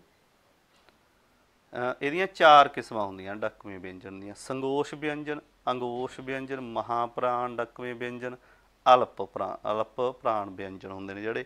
ਇਹ ਡੱਕਵੇਂ ਹੁੰਦੇ ਨੇ, ਆੜਾ ਨਹੀਂ ਪੜ੍ਹਨਾ ਮੂਹਰੇ। ਅਗਲਾ ਪੜ੍ਹਾਂਗੇ ਅੜਕਵੇਂ ਵਿਅੰਜਨ ਆਪਾਂ, ਇੱਥੇ ਤੁਸੀਂ ਆੜਾ ਪੜ੍ਹਨਾ ਹੈਗਾ। ਇਹ 6 ਤਰ੍ਹਾਂ ਦੇ ਹੁੰਦੇ ਨੇ ਜੀ। ਉਚਾਰਨ ਢੰਗ ਦੇ ਆਧਾਰ ਤੇ ਪੜ੍ਹ ਰਹੇ ਆਪਾਂ, ਤੁਸੀਂ ਧਿਆਨ 'ਚ ਰੱਖਣਾ। ਉਚਾਰਨ ਢੰਗ ਦੇ ਆਧਾਰ ਤੇ ਵਿਅੰਜਨ ਨੇ ਜਿਹੜੇ 2 ਤਰ੍ਹਾਂ ਦੇ ਨੇ, ਡੱਕਵੇਂ ਤੇ ਅੜਕਵੇਂ। ਡੱਕਵੇਂ ਨੇ ਜਿਹੜੇ 4 ਤਰ੍ਹਾਂ ਦੇ ਹੋ ਗਏ, ਅੱਗੇ ਪੜ੍ਹ ਲਏ ਆਪਾਂ। ਅੜਕਵੇਂ ਜਿਹੜੇ 6 ਤਰ੍ਹਾਂ ਦੇ। ਇੱਕ ਤਾਂ ਨਾਸਕੀ ਹੁੰਦਾ, ਇਹਦੇ ਵਿੱਚ ਨੱਕ ਦੇ ਵਿੱਚੋਂ ਆਵਾਜ਼ ਆਉਂਦੀ ਹੈ, ਤੁਸੀਂ ਧਿਆਨ 'ਚ ਰੱਖਣਾ। ਇੱਕ ਹੁੰਦਾ ਹੈਗਾ ਪਾਰਸਕ ਵਿਅੰਜਨ ਬੋਲ ਦਿੰਦੇ ਆ, 2 ਹੁੰਦੇ ਨੇ, ਲ ਤੇ ਲ ਦੇ ਪੈਰ 'ਚ ਬਿੰਦੀ। ਪੁੱਛ ਲਿਆ ਜਾਂਦਾ ਪ੍ਰਸ਼ਨ ਵੀ ਪਾਰਸਕ ਵਿਅੰਜਨ ਕਿਹੜੇ ਹੁੰਦੇ ਨੇ। ਲ ਤੇ ਲ ਦੇ ਪੈਰ 'ਚ ਬਿੰਦੀ, ਇਹ ਦੋਨੇ ਪਾਰਸਕ ਵਿਅੰਜਨ ਹੁੰਦੇ ਨੇ। ਪ੍ਰਸ਼ਨ ਆ ਜਾਂਦਾ ਵੀ ਕਾਂਬਵਾ ਵਿਅੰਜਨ, ਰਾਰਾ ਹੁੰਦਾ ਜੀ ਇਹ। ਸੰਘਰਸ਼ੀ ਵਿਅੰਜਨ ਜਿਹੜੇ ਸ ਪੈਰ ਬਿੰਦੀ ਵਾਲੇ ਹੁੰਦੇ ਨੇ, ਸ ਪੈਰ ਬਿੰਦੀ, ਖ ਪੈਰ ਬਿੰਦੀ, ਸ਼ ਹੁੰਦਾ ਜਿਹੜਾ, ਇਹ ਸਾਰੇ ਮਤਲਬ ਸੰਘਰਸ਼ੀ ਵਿਅੰਜਨ ਹੁੰਦੇ ਨੇ। ਲੜਕਵਾਂ ਵਿਅੰਜਨ ਰਾੜਾ ਹੁੰਦਾ ਜੀ, ਇਹਦੇ ਦੇਖੋ ਦੋਨੇ ਟੰਗਾਂ ਦੀਆਂ ਲੜਕ ਰਹੀਆਂ ਥੱਲੇ, ਲੜਕੀ ਜਾਂਦਾ ਇਹ ਥੱਲੇ ਨੂੰ, ਸੋ ਇਹ ਲੜਕਵਾਂ ਵਿਅੰਜਨ ਹੁੰਦਾ। ਅਰਧ ਸਵਰ ਵਿਅੰਜਨ ਵੀ ਪੁੱਛਿਆ ਜਾਂਦਾ, ਜਈਆ ਤੇ ਵਾਵਾ। ਸੋ ਅੜਕਵੇਂ ਵਿਅੰਜਨ ਸੀਗੇ ਜਿਹੜੇ 6 ਸੀਗੇ, ਉਹ 6 ਆਪਾਂ ਕੱਲਾ ਕੱਲਾ ਤੁਹਾਨੂੰ ਕਰਾ ਦਿੱਤਾ ਗਿਆ। ਅੱਗੇ ਦੇਖਦੇ ਹਾਂ 29 ਨੰਬਰ ਪ੍ਰਸ਼ਨ ਜੀ। ਅਖੰਡੀ ਧੁਨੀਆਂ, ਆਪਾਂ ਖੰਡੀ ਧੁਨੀਆਂ ਦਾ ਕੰਮ ਨਿਬੇੜ ਲਿਆ ਜੀ। ਖੰਡੀ ਧੁਨੀਆਂ 2 ਤਰ੍ਹਾਂ ਦੀਆਂ ਸੀ, ਸਵਰ ਤੇ ਵਿਅੰਜਨ। ਸਵਰ 3 ਸੀ, ਊੜਾ ਆੜਾ ਈੜੀ। ਤੇ ਵਿਅੰਜਨਾਂ ਦੀ ਗੱਲ ਆਪਾਂ ਖੋਲ ਕੇ ਕਾਫੀ ਪੜ੍ਹੀ ਹੈ, ਵਿਅੰਜਨ ਦੇ ਬਾਰੇ 'ਚ ਪੜ੍ਹ ਚੁੱਕੇ ਹਾਂ। ਵਿਅੰਜਨ ਧੁਨੀਆਂ 2 ਤਰ੍ਹਾਂ ਦੀਆਂ ਹੁੰਦੀਆਂ, ਸਥਾਨ ਦੇ ਆਧਾਰ ਤੇ ਉਚਾਰਨ ਸਥਾਨ ਤੇ ਉਚਾਰਨ ਢੰਗ ਦੇ ਆਧਾਰ ਤੇ ਫਿਰ ਉਚਾਰਨ ਢੰਗ ਹੈ ਜਿਹੜਾ ਉਹ 6 ਤਰ੍ਹਾਂ ਦਾ ਹੁੰਦਾ। ਉਚਾਰਨ ਜਿਹੜਾ ਸਥਾਨ ਹੈ ਉਹ 4 ਤਰ੍ਹਾਂ ਦਾ ਹੁੰਦਾ। ਸੋ ਆਪਾਂ ਹੁਣ ਪੜ੍ਹਦੇ ਹਾਂ ਅਖੰਡੀ ਧੁਨੀਆਂ। ਖੰਡੀ ਧੁਨੀਆਂ ਨਿਬੜ ਗਈਆਂ, ਅਖੰਡੀ ਧੁਨੀਆਂ ਆ ਗਈਆਂ ਆੜੇ ਨਾਲ। ਇਹਦੇ ਵਿੱਚ ਟਰਮ ਲਿਖੀ ਹੈ ਬਕਾਇਦਾ, ਆਪਾਂ ਪੜ੍ਹਦੇ ਹਾਂ ਸਾਰੀ ਇਹ, ਧਿਆਨ ਨਾਲ ਪੜ੍ਹਿਓ।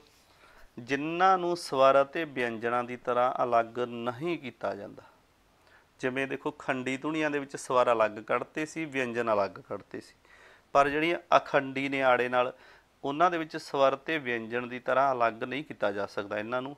ਇਹ ਇਕੱਲੀਆਂ ਨਹੀਂ ਸਗੋਂ ਖੰਡੀ ਧੁਨੀਆਂ ਦੇ ਨਾਲ ਪ੍ਰਯੋਗ ਹੁੰਦੀਆਂ ਨੇ। ਮਤਲਬ ਜਿੱਥੇ ਵੀ ਖੰਡੀ ਧੁਨੀਆਂ ਹੋਣਗੀਆਂ ਇਹ ਉੱਥੇ ਹੀ ਪ੍ਰਯੋਗ ਹੋਣਗੀਆਂ, ਉਹਨਾਂ ਤੋਂ ਬਿਨਾਂ ਇਹਨਾਂ ਦਾ ਕੋਈ ਪ੍ਰਯੋਗ ਨਹੀਂ ਹੁੰਦਾ। ਅੱਗੇ ਪੜ੍ਹਦੇ ਹਾਂ ਆਪਾਂ। ਅਖੰਡੀ ਧੁਨੀਆਂ 3 ਪ੍ਰਕਾਰ ਦੀਆਂ ਹੁੰਦੀਆਂ ਨੇ, ਵੈਰੀ ਇੰਪੋਰਟੈਂਟ ਹੈ ਜੀ। ਪੁੱਛ ਲਿਆ ਜਾਂਦਾ ਵੀ ਅਖੰਡੀ ਧੁਨੀਆਂ ਕਿੰਨੇ ਪ੍ਰਕਾਰ ਦੀਆਂ ਹੁੰਦੀਆਂ ਨੇ? 3 ਪ੍ਰਕਾਰ ਦੀਆਂ ਹੁੰਦੀਆਂ ਨੇ। ਕਿਹੜੀਆਂ ਕਿਹੜੀਆਂ ਪੜ੍ਹਦੇ? ਨਾਸਕੀ ਅਖੰਡੀਆਂ, ਜਿਵੇਂ ਮਤਲਬ ਨੱਕ ਜੇ 'ਚੋਂ ਆਵਾਜ਼ ਆਉਂਦੀ ਹੈ, ਜਿਵੇਂ ਬਿੰਦੀ ਟਿੱਪੀ ਵਾਲੀਆਂ ਹੁੰਦੀਆਂ ਨੇ ਉਦੋਂ ਨੱਕ 'ਚੋਂ ਆਵਾਜ਼ ਆਉਂਦੀ ਹੈ, ਨਾਸਕੀ ਜਿਹੜੀਆਂ ਅਖੰਡੀ ਧੁਨੀਆਂ। ਬਲ ਹੁੰਦਾ ਜਦੋਂ ਬਲ ਆਉਂਦਾ ਜੀ ਕਿਸੇ ਅੱਖਰ ਦਾ ਨਾ, ਜ਼ੋਰ ਦਿੱਤਾ ਜਾਂਦਾ, ਅੱਧਕ ਨੂੰ ਯਾਦ ਰੱਖਿਓ। ਸੋ ਲਗਾਖਰ ਧੁਨੀਆਂ ਹੁੰਦੀਆਂ ਨੇ ਜਿਹੜੀਆਂ, ਸੁਰ ਹੁੰਦੇ ਨੇ ਜਿਹੜੇ ਆਪਣੇ 7। ਸੋ ਇਹ ਅਖੰਡੀ ਧੁਨੀਆਂ 3 ਪ੍ਰਕਾਰ ਦੀਆਂ ਹੁੰਦੀਆਂ ਨੇ, ਰਿਲੇਟ ਕਰਕੇ ਯਾਦ ਰੱਖਿਓ। 31 ਨੰਬਰ ਅੱਗੇ ਦੇਖਦੇ ਹਾਂ, ਅੱਖਰਾਂ ਜਾਂ ਵਰਨਾਂ ਦੀਆਂ ਕਿਸਮਾਂ। ਸੋ ਇਹਨਾਂ ਦੀਆਂ ਕਿਸਮਾਂ ਪੜ੍ਹਦੇ ਹਾਂ ਹੁਣ ਆਪਾਂ, ਅੱਖਰਾਂ ਜਾਂ ਵਰਨਾਂ ਦੀਆਂ। 31ਵਾਂ ਪ੍ਰਸ਼ਨ ਹੈ ਜੀ। ਸਵਰ 3 ਹੁੰਦੇ ਨੇ, ਵੈਸੇ ਆਪਾਂ ਇਹ ਕਰ ਵੀ ਲਿਆ, ਆਪਾਂ ਥੋੜ੍ਹਾ ਜਿਹਾ ਇਹਨਾਂ ਦੀਆਂ ਕਿਸਮਾਂ ਬਾਰੇ ਪੜ੍ਹ ਰਹੇ ਹਾਂ, ਇਹਦੇ ਵਿੱਚ ਇਹ ਆਊਗਾ। ਊੜਾ ਆੜਾ ਤੇ ਈੜੀ, ਇਹ ਸਵਰ ਨੇ ਜਿਹੜੇ 3 ਹੁੰਦੇ ਨੇ। ਵਿਅੰਜਨ ਹੁੰਦੇ ਨੇ 32 ਹੁੰਦੇ ਨੇ, ਸ ਤੋਂ ੜ ਤੱਕ, ਸ ਤੋਂ ੜ ਤੱਕ। 38 ਹੁੰਦੇ ਨੇ, ਸ ਤੋਂ ਲ ਪੈਰ ਬਿੰਦੀ ਤੱਕ। ਸਮਝ ਗਏ ਤੁਸੀਂ ਗੱਲ ਨੂੰ? 33 ਨੰਬਰ ਦੇਖਦੇ ਹਾਂ। ਲਗਾ ਮਾਤਰਾਵਾਂ 10 ਹੁੰਦੀਆਂ ਨੇ। ਪਹਿਲੀ ਗੱਲ ਤਾਂ ਇੱਥੋਂ ਹੀ ਕਲੀਅਰ ਹੋ ਗਈ ਜੀ ਵੀ ਜਿਹੜੀਆਂ ਲਗਾ ਮਾਤਰਾਵਾਂ ਹੁੰਦੀਆਂ ਨੇ ਉਹ 10 ਹੁੰਦੀਆਂ ਨੇ। ਕਿਹੜੀਆਂ ਕਿਹੜੀਆਂ ਹੁੰਦੀਆਂ ਨੇ? ਮੁਕਤਾ, ਕੰਨਾ, ਸਿਹਾਰੀ, ਬਿਹਾਰੀ, ਲਾਵਾਂ, ਦੁਲਾਵਾਂ, ਔਂਕੜ, ਦਲੈਂਕੜ, ਹੌੜਾ ਤੇ ਕਨੌੜਾ। ਸੋ ਇਹ 10 ਹੁੰਦੀਆਂ ਨੇ, ਧਿਆਨ 'ਚ ਰੱਖਣਾ ਜਿਹੜੀਆਂ ਲਗਾ ਮਾਤਰਾਵਾਂ ਹੁੰਦੀਆਂ ਨੇਗੀਆਂ।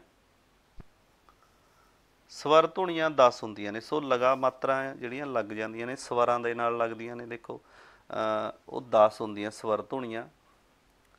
ਇਹ ਤੁਸੀਂ ਧਿਆਨ ਰੱਖਣਾ। ਕਈ ਵਾਰ ਪੁੱਛ ਲਿਆ ਜਾਂਦਾ ਵੀ ਲਗਾ ਮਾਤਰਾ ਕਿੰਨੀਆਂ ਹੁੰਦੀਆਂ? 10। ਸਵਰ ਧੁਨੀਆਂ ਕਿੰਨੀਆਂ ਹੁੰਦੀਆਂ? 10।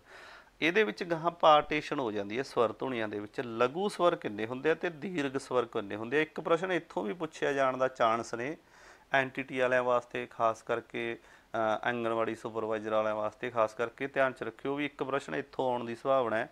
ਲਘੂ ਸਵਰ ਨੇ ਜਿਹੜੇ ਅ, ਈ, ਊ, ਜਿਨ੍ਹਾਂ ਦੀ ਛੋਟੀ ਆਵਾਜ਼ ਆਉਂਦੀ ਹੈ ਥੋੜ੍ਹੀ ਜਿਹੀ, ਉਹ 3 ਹੁੰਦੇ ਨੇ ਇਹ। ਜਿਹੜੇ ਦੀਰਘ ਸਵਰ ਨੇ ਜਿਨ੍ਹਾਂ ਦੀ ਲੰਬੇ ਸੁਰ 'ਚ ਆਵਾਜ਼ ਹੁੰਦੀ ਹੈ, ਆ, ਈ, ਊ, ਏ, ਐ, ਓ, ਆਓ, ਮਤਲਬ ਇਹ 7 ਹੁੰਦੇ ਨੇ। ਕਿਤੇ ਨਾ ਕਿਤੇ ਮੇਰੀ ਪ੍ਰੋਨਾਂਸੀਏਸ਼ਨ ਦੇ ਵਿੱਚ ਫਰਕ ਪੈ ਸਕਦਾ, ਤੁਸੀਂ ਗੱਲ ਨੂੰ ਸਮਝਣਾ, ਬਸ ਆਪਣਾ ਪ੍ਰਸ਼ਨ ਕਲੀਅਰ ਹੋਣਾ ਚਾਹੀਦਾ। ਸਵਰ ਧੁਨੀਆਂ 10, ਅੱਗੇ 2 ਭਾਗਾਂ 'ਚ ਵੰਡੀਆਂ ਗਈਆਂ। ਲਘੂ ਸਵਰ 3 ਹੁੰਦੇ ਨੇ, ਦੀਰਘ ਸਵਰ 7 ਹੁੰਦੇ ਨੇ। 35 ਨੰਬਰ ਦੇਖਦੇ ਹਾਂ ਜੀ, ਲਗਾਖਰ 3 ਹੁੰਦੇ ਨੇ, ਵੈਰੀ ਇੰਪੋਰਟੈਂਟ ਹੈ। ਇੱਥੇ ਗੱਲ ਕਲੀਅਰ ਹੋ ਗਈ, ਜਿਹੜੇ ਲਗਾਖਰ ਹੁੰਦੇ ਨੇ ਉਹ 3 ਹੁੰਦੇ ਨੇ, ਬਿੰਦੀ, ਟਿੱਪੀ ਤੇ ਅੱਧਕ। ਹੁਣ ਜੇ ਆਪਾਂ ਬਿੰਦੀ ਤੇ ਟਿੱਪੀ ਦੀ ਗੱਲ ਕਰੀਏ, ਇਹਨਾਂ ਨੂੰ ਮਤਲਬ ਨਾਸਕੀ ਧੁਨੀਆਂ ਵੀ ਕਿਹਾ ਜਾਂਦਾ। ਆਪਾਂ ਪਿੱਛੇ ਪੜ੍ਹ ਕੇ ਆਏ ਹਾਂ, ਆਪਾਂ ਇੱਕ ਵਾਰੀ ਤੁਹਾਨੂੰ ਚੈੱਕ ਵੀ ਕਰਵਾ ਦਿੰਦੇ ਹਾਂ। ਨਾਸਕੀ ਧੁਨੀਆਂ ਵੀ ਕਿਹਾ ਜਾਂਦਾ ਇਹਨਾਂ ਨੂੰ, ਇੱਥੇ ਆਪਾਂ ਪੜ੍ਹਿਆ ਸੀ ਪਿੱਛੇ। 1 ਸਕਿੰਟ ਦੇ ਵਿੱਚ ਹੀ ਆਪਣੀ ਗੱਲ ਕਲੀਅਰ ਹੋ ਜਾਣੀ ਆ। ਦੇਖੋ ਨਾਸਕੀ ਧੁਨੀਆਂ ਇੱਥੇ ਆਪਾਂ 30 ਨੰਬਰ ਪ੍ਰਸ਼ਨ 'ਚ ਪੜ੍ਹਿਆ ਸੀ ਬਿੰਦੀ ਤੇ ਟਿੱਪੀ ਨੂੰ। ਸੋ ਇਹ ਲਗਾਖਰ ਦੇ ਵਿੱਚ ਵੀ ਹੁੰਦੀਆਂ ਨੇਗੀਆਂ। ਲਗਾਖਰ ਦੇ ਵਿੱਚ ਲਗਾਖਰ 3 ਹੁੰਦੇ ਨੇ, ਇਹਦੇ ਵਿੱਚ ਵੀ ਆ ਗਈਆਂ ਇਹ ਬਿੰਦੀ ਤੇ ਟਿੱਪੀ ਤੇ ਅੱਧਕ। ਸੋ ਇਹ 3 ਹੁੰਦੀਆਂ ਲਗਾਖਰ। ਅਨੁਨਾਸਕੀ ਜਿਹੜੇ ਲਗਾਖਰ ਨੇ, ਬਿੰਦੀ ਤੇ ਟੱਪੀ, ਆ ਦੇਖੋ ਨਾਸਕੀ ਉਹ ਆ ਹੀ ਗਏ, ਆਪਣਾ ਇੱਥੇ ਕਲੀਅਰ ਹੋ ਜਾਂਦਾ ਸੀ ਇਹ। 36 ਨੰਬਰ ਦੇ ਵਿੱਚ ਬਿੰਦੀ ਤੇ ਟਿੱਪੀ। ਲਗਾਖਰ ਵੀ ਇਹ ਹੁੰਦੇ ਨੇ ਬਿੰਦੀ ਤੇ ਟਿੱਪੀ, ਨਾਲ ਇਹਨਾਂ ਦੇ ਅੱਧਕ ਜੁੜ ਜਾਂਦਾ ਹੈ। ਅਨੁਨਾਸਕੀ ਜਾਂ ਨਾਸਕੀ ਲਗਾਖਰ ਜਾਂ ਧੁਨੀਆਂ ਵੀ ਕਿਹਾ ਜਾਂਦਾ ਬਿੰਦੀ ਤੇ ਟਿੱਪੀ ਨੂੰ। 37 ਨੰਬਰ ਦੇਖਦੇ ਹਾਂ ਅੱਗੇ ਦੋਸਤੋ, ਬਿੰਦੀ 6 ਮਾਤਰਾਵਾਂ ਨਾਲ ਲੱਗਦੀ ਹੈ। ਇਹ ਵੈਸੀ ਟਰਮ ਦੇਖੋ ਇੱਕ ਕਲੀਅਰ ਹੁੰਦਾ ਪ੍ਰਸ਼ਨ, ਇਹਦੇ ਵਿੱਚ ਪੁੱਛ ਲਿਆ ਜਾਂਦਾ ਵੀ ਬਿੰਦੀ ਕਿੰਨੀਆਂ ਮਾਤਰਾਵਾਂ ਨਾਲ ਲੱਗਦੀ ਹੈ। ਉਹ ਅਲੱਗ-ਅਲੱਗ ਆਪਸ਼ਨਾਂ ਪਾ ਦੇਣਗੇ, ਇਹ ਤੁਸੀਂ ਯਾਦ ਰੱਖਣਾ। 6 ਮਾਤਰਾਵਾਂ ਨਾਲ ਲੱਗਦੀ ਹੈ। ਜਿਹੜੀ ਟਿੱਪੀ ਹੈ ਉਹ 4 ਮਾਤਰਾਵਾਂ ਨਾਲ ਲੱਗਦੀ ਹੈ ਜੀ। ਅੱਧਕ ਹੈ ਜਿਹੜਾ ਉਹ 4 ਮਾਤਰਾਵਾਂ ਨਾਲ ਲੱਗਦਾ। ਇਹ ਦੋਨੇ ਟਿੱਪੀ ਤੇ ਅੱਧਕ ਵਾਲੇ ਨੇ ਜਿਹੜੇ ਜੀ, ਇਹ 4 ਮਾਤਰਾਵਾਂ ਨਾਲ ਲੱਗਦੇ ਨੇ। ਸੋ ਬਿੰਦੀ ਹੈ ਜਿਹੜੀ 6 ਨਾਲ ਲੱਗਦੀ ਹੈ। ਇਹਦਾ ਜਿਹੜਾ ਜੋੜ ਬਣਦਾ, ਦੇਖੋ ਪਹਿਲਾਂ ਤੁਸੀਂ ਬਿੰਦੀ ਨੂੰ ਮੁੱਖ ਧਾਰਾ 'ਚ ਰੱਖਣਾ ਹੈ। ਜੇ ਬਿੰਦੀ ਦੇ ਨਾਲ ਅੱਧਕ ਜਾਂ ਟਿੱਪੀ ਆਉਂਦਾ ਹੈਗਾ ਤਾਂ ਇਹਨਾਂ ਦਾ ਜੋੜ 10-10 ਬਣਦਾ। 6-4 10 ਤੇ 6-4 10, ਕਿਉਂਕਿ ਮਾਤਰਾਵਾਂ ਵੀ 10 ਹੁੰਦੀਆਂ ਨੇ। ਰਿਲੇਟ ਕਰਨ ਵਾਸਤੇ ਤੁਹਾਨੂੰ ਮਤਲਬ ਟ੍ਰਿਕ ਦੇ ਤੌਰ 'ਤੇ ਆ, ਬਿੰਦੀ ਨੂੰ ਤੁਸੀਂ ਮੁੱਖ ਧਾਰਾ 'ਚ ਰੱਖਣਾ ਹੈ। ਬਿੰਦੀ 6 ਦੀ ਆ, ਬਾਕੀ 4-4 ਨਾਲ 10 ਹੀ ਬਣਾਉਂਦੀਆਂ ਨੇ ਇਹ। ਸੋ ਅਗਲਾ ਪ੍ਰਸ਼ਨ ਦੇਖਦੇ ਹਾਂ। ਵਿਆਕਰਨ ਦਾ ਦੂਜਾ ਭਾਗ ਸ਼ੁਰੂ ਹੋ ਗਿਆ ਜੀ ਆਪਣਾ। ਵਿਆਕਰਨ ਦਾ ਪਹਿਲਾ ਭਾਗ ਧੁਨੀ ਸੀ, ਜਿਹੜਾ ਧੁਨੀਆਂ ਨਾਲ ਸੰਬੰਧਿਤ, ਵਰਨ ਅੱਖਰਾਂ ਦੀਆਂ ਕਿਸਮਾਂ ਦੇ ਨਾਲ ਸੰਬੰਧਿਤ ਸੀ, ਉਹ ਆਪਾਂ ਕਰ ਲਿਆ। ਸ਼ਬਦਾਂ ਦੀ ਗੱਲ ਆ ਗਈ, ਤੁਹਾਨੂੰ ਮੈਂ ਕਿਹਾ ਸੀ ਇਹ ਲੜੀਵਾਦੀ ਹੁੰਦਾ। ਪਹਿਲਾਂ ਧੁਨੀਆਂ, ਵਰਨ ਅੱਖਰ ਹੁੰਦੇ ਨੇ, ਫਿਰ ਸ਼ਬਦ, ਫਿਰ ਵਾਕ, ਫਿਰ ਅਰਥ। ਹੁਣ ਆਪਾਂ ਵਿਆਕਰਨ ਦੇ ਦੂਜੇ ਭਾਗ ਸ਼ਬਦ ਬੋਧ 'ਚ ਆ ਗਏ ਆ। 40 ਨੰਬਰ ਦੇਖਦੇ ਹਾਂ, ਅੱਖਰਾਂ ਦੇ ਸਾਰਥਿਕ ਸਮੂਹ ਨੂੰ ਸ਼ਬਦ ਕਹਿੰਦੇ ਨੇ। ਜਿਹੜਾ ਅੱਖਰ ਹੁੰਦੇ ਨੇ ਅ, ਕ, ਖ, ਗ, ਕ, ਇਹ ਅੱਖਰ ਹੁੰਦੇ ਨੇ ਜਿਹੜੇ, ਇਹਨਾਂ ਦਾ ਜਿਹੜਾ ਸਾਰਥਿਕ ਸਮੂਹ ਹੁੰਦਾ ਉਹਨਾਂ ਨੂੰ ਸ਼ਬਦ ਕਿਹਾ ਜਾਂਦਾ।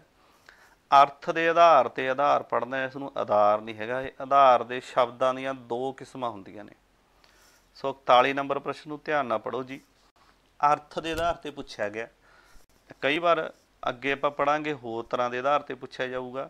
ਅਰਥ ਦੇ ਆਧਾਰ ਤੇ ਗੱਲ ਕਰੀਏ, ਸ਼ਬਦਾਂ ਦੀਆਂ 2 ਕਿਸਮਾਂ ਨੇ। ਕਿਹੜੀਆਂ-ਕਿਹੜੀਆਂ ਜੀ? ਸਾਰਥਿਕ ਸ਼ਬਦ, ਜਿਵੇਂ ਪਾਣੀ, ਜਮਾਤ, ਕਿਤਾਬ, ਕੋਈ ਵੀ ਸ਼ਬਦ ਬੋਲ ਲਓ ਜਿਹਦਾ ਕੋਈ ਮਤਲਬ ਨਿਕਲਦਾ ਹੋਵੇ। ਇੱਕ ਨਿਰਾਰਥਕ ਸ਼ਬਦ, ਜਿਵੇਂ ਪਾਣੀ ਦੇ ਆਪਾਂ ਪਾਣੀ, ਧਾਣੀ, ਜਮਾਤ, ਜਮੂਤ, ਕਿਤਾਬ, ਕਤੂਬ ਬੋਲ ਦਿੰਦੇ ਆ, ਜਿਨ੍ਹਾਂ ਦਾ ਅਰਥ ਨਹੀਂ ਨਿਕਲਦਾ ਹੁੰਦਾ। ਸੋ ਉਹ ਹੁੰਦੇ ਨੇ ਜਿਹੜੇ ਨਿਰਾਰਥਕ ਸ਼ਬਦ ਹੁੰਦੇ ਨੇ ਜੀ। 42 ਨੰਬਰ ਪ੍ਰਸ਼ਨ ਦੇਖਦੇ ਹਾਂ ਦੋਸਤੋ। ਪਹਿਲਾਂ ਆਪਾਂ ਅਰਥ ਦੇ ਆਧਾਰ ਤੇ ਕਰ ਲਿਆ ਸ਼ਬਦਾਂ ਦੀਆਂ ਕਿਸਮਾਂ। ਅਰਥ ਦੇ ਆਧਾਰ ਤੇ 2 ਕਿਸਮਾਂ ਸੀ, ਸਾਰਥਿਕ ਤੇ ਨਿਰਾਰਥਕ। ਹੁਣ ਆ ਗਿਆ ਰਚਨਾ ਦੇ ਆਧਾਰ ਤੇ। ਇਹ ਗੱਲ ਨੂੰ ਤੁਸੀਂ ਯਾਦ ਰੱਖਣਾ, ਕਿਤੇ ਅਰਥ ਦੇ ਆਧਾਰ ਤੇ ਪੁੱਛਿਆ ਜਾਂਦਾ, ਕਿਤੇ ਰਚਨਾ ਦੇ ਆਧਾਰ ਤੇ। ਸੋ ਇੱਥੇ ਥੋੜ੍ਹੀ ਜਿਹੀ ਲਿਖਣ 'ਚ ਮਿਸਟੇਕ ਹੋਈ ਹੋਈ ਆ, ਆਧਾਰ ਮੰਨਣਾ ਇਹਨੂੰ, ਆਧਾਰ ਨਹੀਂ ਹੈਗਾ।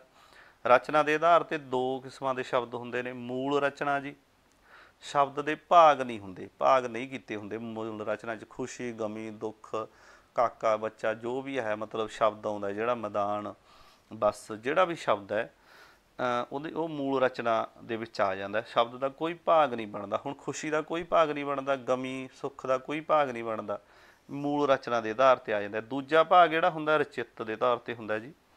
ਦੂਜਾ ਭਾਗ ਰਚਿੱਤ ਦੇ ਤੌਰ ਤੇ ਹੁੰਦਾ, ਇਹਦੇ ਭਾਗ ਬਣ ਜਾਂਦੇ ਨੇ ਅੱਗੇ। 2 ਸ਼ਬਦਾਂ ਦਾ ਜੋੜ ਬਣ ਕੇ ਸ਼ਬਦ ਬਣਦਾ ਇਹ।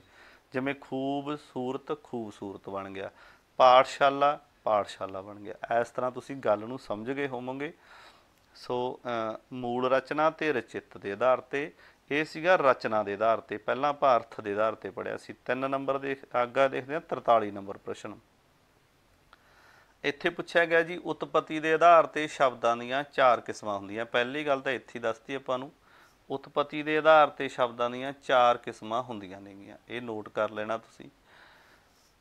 ਕਿਹੜੀਆਂ-ਕਿਹੜੀਆਂ 4 ਹੁੰਦੀਆਂ ਆਪਾਂ ਪੜ੍ਹਦੇ ਹਾਂ। ਦੇਖੋ, ਪਹਿਲੀ ਹੋ ਗਈ ਤਤਸਮ ਸ਼ਬਦ, ਤਤਸਮ ਸ਼ਬਦ ਹੋ ਗਈ। ਫਿਰ ਤਦਭਵ, ਫਿਰ ਹੋ ਗਈ ਦੇਸੀ ਜਾਂ ਦੇਸ਼ਜ ਸ਼ਬਦ, ਵਿਦੇਸ਼ੀ ਸ਼ਬਦ। ਹੁਣ ਆਪਾਂ ਥੋੜ੍ਹਾ ਜਿਹਾ ਇਹਦੇ ਬਾਰੇ ਡਿਟੇਲ 'ਚ ਪੜ੍ਹ ਲਈਏ। ਤਤਸਮ ਦੇ ਬਾਰੇ 'ਚ ਪੜ੍ਹਦੇ ਹਾਂ। ਤਤਸਮ ਦੇ ਬਾਰੇ 'ਚ ਕੀ ਲਿਖਿਆ, ਜੋ ਸ਼ਬਦ ਦੂਜੀਆਂ ਭਾਸ਼ਾਵਾਂ ਤੋਂ ਲਏ ਹੋਣ ਅਤੇ ਪੰਜਾਬੀ ਵਿੱਚ ਉਸੇ ਤਰ੍ਹਾਂ ਹੀ ਪ੍ਰਯੋਗ ਕੀਤੇ ਜਾਣ। ਮਤਲਬ ਦੂਜੀਆਂ ਕਿਸੇ ਵੀ ਭਾਸ਼ਾ ਤੋਂ ਲਿਆ ਗਿਆ ਕੋਈ ਸ਼ਬਦ ਹੋਵੇ, ਪੰਜਾਬੀ ਵਿੱਚ ਉਸੇ ਤਰ੍ਹਾਂ ਹੀ ਪ੍ਰਯੋਗ ਹੋ ਜੇ, ਉਹ ਹੁੰਦਾ ਤਤਸਮ ਸ਼ਬਦ। ਜੇ ਤਦਭਵ ਸ਼ਬਦ ਦੀ ਗੱਲ ਕਰੀਏ, ਜੋ ਸ਼ਬਦ ਜਿਹੜਾ ਦੂਜੀਆਂ ਭਾਸ਼ਾਵਾਂ ਤੋਂ ਲਏ ਹੋਣ ਪਰ ਪੰਜਾਬੀ ਵਿੱਚ ਥੋੜ੍ਹੀ ਬਹੁਤੀ ਤਬਦੀਲੀ ਕਰਕੇ ਵਰਤੇ ਜਾਣ। ਵੈਰੀ ਇੰਪੋਰਟੈਂਟ ਪ੍ਰਸ਼ਨ ਹੈ ਜੀ ਇਹ। ਤਦਭਵ ਪ੍ਰਸ਼ਨ ਬਾਰੇ ਪੁੱਛਿਆ ਜਾਂਦਾ, ਕਈ ਵਾਰ ਇੱਦਾਂ ਹੀ ਪੁੱਛ ਲਿਆ ਜਾਂਦਾ ਵੀ ਜੋ ਸ਼ਬਦ ਦੂਜੀਆਂ ਭਾਸ਼ਾਵਾਂ ਤੋਂ ਲਏ ਹੋਣ ਪਰ ਪੰਜਾਬੀ ਵਿੱਚ ਥੋੜ੍ਹੀ ਬਹੁਤੀ ਤਬਦੀਲੀ ਕਰਕੇ ਵਰਤ ਲਏ ਜਾਣ, ਉਹਨਾਂ ਨੂੰ ਕੀ ਕਹਿੰਦੇ ਨੇ, ਉਹ ਹੁੰਦੇ ਨੇ ਤਦਭਵ ਸ਼ਬਦ। ਦੇਸੀ ਜਾਂ ਦੇਸ਼ਜ ਸ਼ਬਦ ਗੱਲ ਕਰੀਏ, ਇੱਥੋਂ ਤੁਸੀਂ ਸਮਝ ਹੀ ਗਏ ਹੋਵੋਗੇ। ਦੇਸੀ ਤੋਂ ਜੋ ਸ਼ਬਦ ਭਾਰਤ ਦੀਆਂ ਬੋਲੀਆਂ ਤੋਂ ਲਏ ਗਏ ਹੋਣ, ਦੇਸੀ ਬੋਲੀਆਂ ਹੁੰਦੀਆਂ ਜਿਹੜੀਆਂ ਆਪਣੀਆਂ, ਜਿਹੜੇ ਆਪਾਂ ਆਮ ਹੀ ਸ਼ਬਦ ਵਰਤਦੇ ਆ, ਉਹ ਜਿਹੜੇ ਸ਼ਬਦ ਨੇਗੇ ਉਹ ਭਾਰਤ ਦੀਆਂ ਬੋਲੀਆਂ ਤੋਂ ਲਏ ਦੇਸੀ ਜਾਂ ਦੇਸ਼ਜ ਸ਼ਬਦ ਕਹਿੰਦੇ ਆ। ਸ ਨੰਬਰ ਆ ਜਿਹੜਾ ਜੀ, ਸੱਸਾ 4 ਨੰਬਰ 'ਤੇ ਵਿਦੇਸ਼ੀ ਸ਼ਬਦ, ਇਹ ਪੁੱਛ ਲਿਆ ਜਾਂਦਾ ਕਈ ਵਾਰ। ਜੋ ਸ਼ਬਦ ਅੰਗਰੇਜ਼ੀ ਭਾਸ਼ਾ ਤੋਂ ਲਏ ਗਏ ਹੋਣ ਅਤੇ ਪੰਜਾਬੀ ਵਿੱਚ ਪ੍ਰਯੋਗ ਹੋ ਜਾਣ। ਅੰਗਰੇਜ਼ੀ ਦੇ ਵਿੱਚੋਂ ਸਪੈਸ਼ਲ ਗੱਲ ਲਿਖਿਆ ਵੀ ਅੰਗਰੇਜ਼ੀ 'ਚੋਂ ਲਏ ਹੋਣ ਪਰ ਉਸੇ ਤਰ੍ਹਾਂ ਹੀ ਪੰਜਾਬੀ 'ਚ ਵਰਤ ਲਏ ਜਾਣ। ਜਿਵੇਂ ਹੁਣ ਡਾਕਟਰ, ਆਪਾਂ ਹੁਣ ਸ਼ਬਦ ਪੰਜਾਬੀ ਦਾ ਨਹੀਂ ਹੈਗਾ, ਇੰਗਲਿਸ਼ ਦਾ ਹੈਗਾ। ਜਿਵੇਂ ਡਰਾਈਵਰ, ਡਰਾਈਵਰ, ਇਹ ਸ਼ਬਦ ਨੇ ਜਿਹੜੇ ਮਤਲਬ ਵਿਦੇਸ਼ੀ ਭਾਸ਼ਾ ਦੇ ਸ਼ਬਦ ਨੇ, ਤੁਸੀਂ ਸਮਝ ਗਏ ਹੋਵੋਗੇ। ਉਤਪਤੀ ਹੈ ਇਹ ਜੀ, ਉਤਪਤੀ ਦੇ ਆਧਾਰ 'ਤੇ ਪਹਿਲਾਂ ਆਪਾਂ ਅਰਥ ਦੇ ਆਧਾਰ 'ਤੇ ਸ਼ਬਦ ਪੜ੍ਹੇ ਸੀ, ਫਿਰ ਰਚਨਾ ਦੇ ਆਧਾਰ 'ਤੇ ਪੜ੍ਹੇ, ਹੁਣ ਇੱਥੇ ਉਤਪਤੀ ਦੇ ਆਧਾਰ 'ਤੇ ਪੜ੍ਹ ਲਏ। ਉਤਪਤੀ ਦੇ ਆਧਾਰ 'ਤੇ 4 ਤਰ੍ਹਾਂ ਦੇ ਹੁੰਦੇ ਨੇ, ਤਤਸਮ, ਤਦਭਵ, ਦੇਸੀ ਅਤੇ ਵਿਦੇਸ਼ੀ। ਹੁਣ ਰੂਪ ਦੇ ਆਧਾਰ 'ਤੇ ਸ਼ਬਦਾਂ ਦੀਆਂ ਕਿਸਮਾਂ ਪੜ੍ਹਦੇ ਹਾਂ।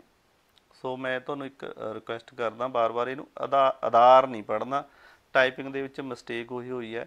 ਸੋ ਆਧਾਰ ਹੈ ਜੀ ਇਹ ਤੁਸੀਂ ਠੀਕ ਕਰ ਲੈਣਾ। ਆਪਾਂ ਤਾਂ ਪ੍ਰਸ਼ਨ ਠੀਕ ਕਰਨੇ ਨੇ। ਸੋ ਲੈਂਗੁਏਜ ਦਾ ਚਲੋ ਕੋਈ ਗੱਲ ਨਹੀਂ, ਕੰਪਿਊਟਰ ਦੇ ਵਿੱਚ ਕੋਈ ਫਰਕ ਪੈ ਜਾਂਦਾ ਕਈ ਵਾਰ ਲਿਖਣ ਲੱਗਿਆ। 44 ਨੰਬਰ ਪ੍ਰਸ਼ਨ ਜੀ, ਰੂਪ ਦੇ ਆਧਾਰ 'ਤੇ ਸ਼ਬਦਾਂ ਦੀਆਂ ਕਿਸਮਾਂ 2 ਹੁੰਦੀਆਂ ਨੇ। ਪਹਿਲਾਂ ਰਚਨਾ ਦੇ ਆਧਾਰ 'ਤੇ, ਫਿਰ ਅਰਥ ਦੇ ਆਧਾਰ 'ਤੇ ਦੇਖੋ, ਫਿਰ ਉਤਪਤੀ ਦੇ ਆਧਾਰ 'ਤੇ, ਹੁਣ ਰੂਪ ਦੇ ਆਧਾਰ 'ਤੇ। ਰੂਪ ਦੇ ਆਧਾਰ 'ਤੇ 2 ਕਿਸਮਾਂ ਹੁੰਦੀਆਂ ਨੇ। ਇੱਕ ਤਾਂ ਵਿਕਾਰੀ ਹੁੰਦਾ। ਵਿਕਾਰੀ ਦਾ ਮਤਲਬ ਹੁੰਦਾ ਵੀ ਰੂਪ ਬਦਲ ਲੈਣਾ। ਜਦੋਂ ਕੋਈ ਸ਼ਬਦ ਅਸੀਂ ਬੋਲਦੇ ਹਾਂ, ਪੜ੍ਹਦੇ ਹਾਂ, ਲਿਖਦੇ ਹਾਂ, ਉਹ ਰੂਪ ਬਦਲ ਲਵੇ, ਜੇ ਉਸੇ ਸ਼ਬਦ ਤੋਂ ਕੋਈ ਹੋਰ ਸ਼ਬਦ ਬਣ ਜੇ ਉਹਦੇ ਨਾਲ ਦੀ ਮਿਲਦਾ ਜੁਲਦਾ, ਤਾਂ ਉਹ ਵਿਕਾਰੀ ਹੁੰਦਾ ਗਾ। ਜਿਵੇਂ ਲੜਕਾ ਲੜਕੀਆਂ ਬਣ ਗਿਆ, ਲੜਕੇ ਬਣ ਗਿਆ, ਲੜਕਿਆਂ ਬਣ ਜੂਗਾ, ਉਸਦਾ ਉਸਦੀ ਬਣ ਗਿਆ, ਉਸ ਦੀਆਂ ਬਣ ਜੂਗਾ, ਉਸ ਦੇ ਬਣ ਜੂਗਾ। ਇਸ ਤਰ੍ਹਾਂ ਇਹਨਾਂ ਦਾ ਰੂਪ ਬਦਲ ਜਾਂਦਾ। ਅਤੇ ਜਿਨ੍ਹਾਂ ਦਾ ਰੂਪ ਨਹੀਂ ਬਦਲਦਾ ਉਹ ਅਵਿਕਾਰੀ ਹੁੰਦੇ ਨੇ, ਆੜਾ ਲੱਗ ਜਾਂਦਾ ਮੂਹਰੇ, ਧਿਆਨ 'ਚ ਰੱਖਿਓ। 2 ਨੰਬਰ ਜਿਹੜਾ ਹੈ, ਰੂਪ ਦੇ ਆਧਾਰ 'ਤੇ ਗੱਲ ਕਰ ਰਹੇ ਹਾਂ ਆਪਾਂ। ਜਿਨ੍ਹਾਂ ਦਾ ਰੂਪ ਨਹੀਂ ਬਦਲਦਾ, ਜਿਵੇਂ ਤੇ ਦਾ ਕੋਈ ਰੂਪ ਨਹੀਂ ਬਦਲਦਾ, ਤਿਆਂ ਨਹੀਂ ਬਣਦਾ, ਤੂਆਂ ਵੀ ਨਹੀਂ ਬਣਦਾ, ਅਤੇ ਪਰ, ਪਰੰਤੂ, ਫਿਰ। ਸੋ ਸਮਝ ਗਏ ਹੋਵੋਗੇ, ਇਹਨਾਂ ਦਾ ਕੋਈ ਰੂਪ ਨਹੀਂ ਬਦਲਦਾ, ਇੱਥੇ ਰੂਪ ਬਦਲਦਾ ਸੀ। ਸੋ ਇਹ ਵਿਕਾਰੀ ਸੀ, ਇਹ ਅਵਿਕਾਰੀ ਹੈ। ਸੋ ਇਹ ਸੀਗਾ ਰੂਪ ਦੇ ਆਧਾਰ 'ਤੇ। ਉਤਪਤੀ ਦੇ ਆਧਾਰ 'ਤੇ ਪੜ੍ਹ ਲਏ, ਰਚਨਾ ਦੇ ਆਧਾਰ 'ਤੇ ਪੜ੍ਹ ਲਏ, ਅਰਥ ਦੇ ਆਧਾਰ 'ਤੇ ਪੜ੍ਹ ਲਏ, ਰੂਪ ਦੇ ਆਧਾਰ 'ਤੇ ਪੜ੍ਹ ਲਏ। ਅੱਗੇ ਦੇਖਦੇ ਹਾਂ ਹੁਣ ਆਪਾਂ। Very sorry. 46 ਨੰਬਰ ਪ੍ਰਸ਼ਨ ਦੋਸਤੋ। 46 ਨੰਬਰ ਦੇ ਵਿੱਚ ਸਾਰਥਿਕਤਾ, ਪ੍ਰਯੋਗ, ਕੰਮ ਜਾਂ ਵਿਧੀ ਦੇ ਆਧਾਰ 'ਤੇ ਸ਼ਬਦਾਂ ਦੀਆਂ ਕਿਸਮਾਂ। ਸੋ ਹੁਣ ਸ਼ਬਦਾਂ ਦੀਆਂ ਆਹ ਕਿਸਮਾਂ ਆਪਣੀਆਂ ਰਹਿੰਦੀਆਂ ਸੀ, ਇਹ ਪੜ੍ਹਦੇ ਹਾਂ। ਸਾਰਥਿਕਤਾ, ਪ੍ਰਯੋਗ ਸ਼ਬਦ ਦੇਖੋ ਇਹ ਆ ਜਾਂਦਾ। ਕੰਮ ਜਾਂ ਵਿਧੀ ਦੇ ਆਧਾਰ 'ਤੇ ਸ਼ਬਦਾਂ ਦੀਆਂ ਕਿਸਮਾਂ 8 ਹੁੰਦੀਆਂ ਨੇ, ਇਹ ਧਿਆਨ 'ਚ ਰੱਖਣਾ। ਨਾਮ, ਪੜਨਾਮ, ਵਿਸ਼ੇਸ਼ਣ, ਕਿਰਿਆ ਵਿਸ਼ੇਸ਼ਣ ਅਤੇ ਕਿਰਿਆ ਵਿਸ਼ੇਸ਼ਣ ਆ ਗਿਆ। ਸੰਬੰਧਕ, ਯੋਜਕ, ਬਿਸਮਕ, ਇਹ 8 ਹੁੰਦੇ ਨੇ। ਆਪਾਂ ਬਾਰ-ਬਾਰ ਇਹ 6ਵੀਂ ਤੋਂ ਲੈ ਕੇ ਹੁਣ ਤੱਕ ਪੜ੍ਹਦੇ ਆਏ ਹਾਂ, ਛੋਟੀਆਂ ਕਲਾਸਾਂ ਤੋਂ ਹੀ ਸ਼ੁਰੂ ਹੋ ਜਾਂਦੇ ਨੇ। ਸੋ ਇਹਨਾਂ ਨੂੰ ਥੋੜ੍ਹਾ ਥੋੜ੍ਹਾ ਖੋਲ੍ਹ ਕੇ ਪੜ੍ਹਾਂਗੇ। ਰਿਵੀਜ਼ਨ ਕਰਨ ਵਾਲੀ ਗੱਲ ਹੀ ਹੈ, ਆਪਣੇ ਇਰਦ ਗਿਰਦ ਇਹ ਗੱਲਾਂ ਫਿਰਦੀਆਂ ਹੀ ਹੁੰਦੀਆਂ ਨੇਗੀਆਂ। ਪੰਜਾਬੀ ਦੇ ਵਿੱਚ ਬਸ ਰਿਵੀਜ਼ਨ ਵਾਲੀ ਗੱਲ ਹੀ ਹੁੰਦੀ ਹੈ। ਸੋ ਜਿਹੜੀਆਂ ਅਰਥ, ਪ੍ਰਯੋਗ, ਕੰਮ, ਵਿਧੀ ਦੇ ਆਧਾਰ 'ਤੇ ਕਿਸਮਾਂ ਨੇ ਸ਼ਬਦਾਂ ਦੀਆਂ, ਯਾਦ ਰੱਖਿਓ 8 ਨੇਗੀਆਂ। ਕਿਹੜੀਆਂ-ਕਿਹੜੀਆਂ? ਨਾਮ, ਪੜਨਾਮ, ਵਿਸ਼ੇਸ਼ਣ, ਕਿਰਿਆ ਵਿਸ਼ੇਸ਼ਣ, ਸੰਬੰਧਕ, ਯੋਜਕ ਅਤੇ ਬਿਸਮਕ। ਹੁਣ ਆਪਾਂ ਇਕੱਲੇ ਬਾਰੇ ਇਹਨਾਂ ਬਾਰੇ ਅੱਗੇ ਪੜ੍ਹਨ ਦੀ ਕੋਸ਼ਿਸ਼ ਕਰਦੇ ਹਾਂ। ਨਾਮ ਹੈ ਜਿਹੜਾ ਉਹ 5 ਤਰ੍ਹਾਂ ਦਾ ਹੁੰਦਾ। ਦੇਖੋ ਜੀ ਇੱਥੇ ਕਲੀਅਰ ਗੱਲ ਹੋ ਗਈ। ਜਿਹੜਾ ਨਾਮ ਹੈ ਇਹ 8 ਤਰ੍ਹਾਂ ਦੇ ਹੁੰਦੇ ਨੇਗੇ ਨਾਮ ਪੜਨਾਮ ਸਾਰਾ ਹੀ। ਹੁਣ ਨਾਮ ਬਾਰੇ ਪੜ੍ਹ ਰਹੇ ਹਾਂ ਆਪਾਂ। ਨਾਮ ਆ ਜਿਹੜਾ ਇਹ 5 ਪ੍ਰਕਾਰ ਦਾ ਹੁੰਦਾ ਹੈ। ਕਿਹੜਾ? ਆਮ ਨਾਮ, ਖਾਸ ਨਾਮ, ਵਸਤੂਵਾਚਕ ਨਾਮ, ਇਕੱਠਵਾਚਕ ਨਾਮ, ਭਾਵਵਾਚਕ ਨਾਮ। ਸੋ ਇਹ ਰਿਵੀਜ਼ਨ ਵਾਲੀ ਗੱਲ ਹੀ ਸੀ। ਪ੍ਰਸ਼ਨ ਇੱਦਾਂ ਹੀ ਪੁੱਛਿਆ ਜਾਊਗਾ ਵੀ ਨਾਮ ਕਿੰਨੀ ਤਰ੍ਹਾਂ ਦਾ ਹੁੰਦਾ, ਜਾਂ ਕੋਈ ਮਤਲਬ ਟਰਮ ਦੇ ਕੇ ਕੋਈ ਲਿਖ ਕੇ ਇਮਾਰਤ ਪੁੱਛ ਲਿਆ ਜਾਊ ਵੀ ਇਹ ਆਮ ਨਾਮ ਹੈ ਜਾਂ ਖਾਸ ਨਾਮ ਹੈ ਜਾਂ ਵਸਤੂਵਾਚਕ ਨਾਮ ਹੈ।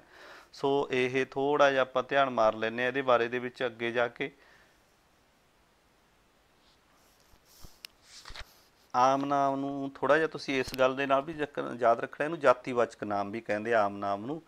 ਜੋ ਸ਼ਬਦ ਕਿਸੇ ਇੱਕ ਹੀ ਜਾਤੀ ਜਾਂ ਮਤਲਬ ਆਮ ਚੀਜ਼ ਨਾਲ ਜੁੜੇ ਹੋਣ, ਆਮ ਨਾਮ ਨਾਲ ਜੁੜੇ ਹੋਣ, ਉਹਨਾਂ ਨੂੰ ਆਮ ਨਾਮ ਕਿਹਾ ਜਾਂਦਾ ਹੈ। ਜਿਵੇਂ ਕੋਈ ਲੜਕਾ ਲੜਕੀ, ਪਿੰਡ, ਮੈਦਾਨ, ਸ਼ਹਿਰ, ਇੱਦਾਂ।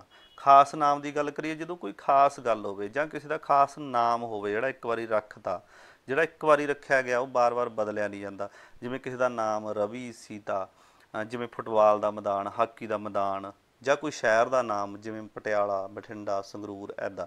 ਸੋ ਖਾਸ ਨਾਮ 'ਚ ਆ ਜਾਂਦੇ। ਵਸਤੂ ਵਾਚਕ ਨਾਮ ਦੀ ਗੱਲ ਕਰੀਏ ਜੇ ਈੜੀ ਵਸਤੂਵਾਚਕ ਦੇ ਵਿੱਚ ਆ ਜਾਂਦਾ ਦੋਸਤੋ ਜੋ ਸ਼ਬਦ ਕਿਸੇ ਵੀ ਮਤਲਬ ਵਸਤੂ ਦੇ ਨਾਮ ਨੂੰ ਪ੍ਰਗਟ ਕਰਨ, ਮਤਲਬ ਉਹ ਵਸਤੂ ਨੂੰ ਪ੍ਰਗਟ ਕਰਨ।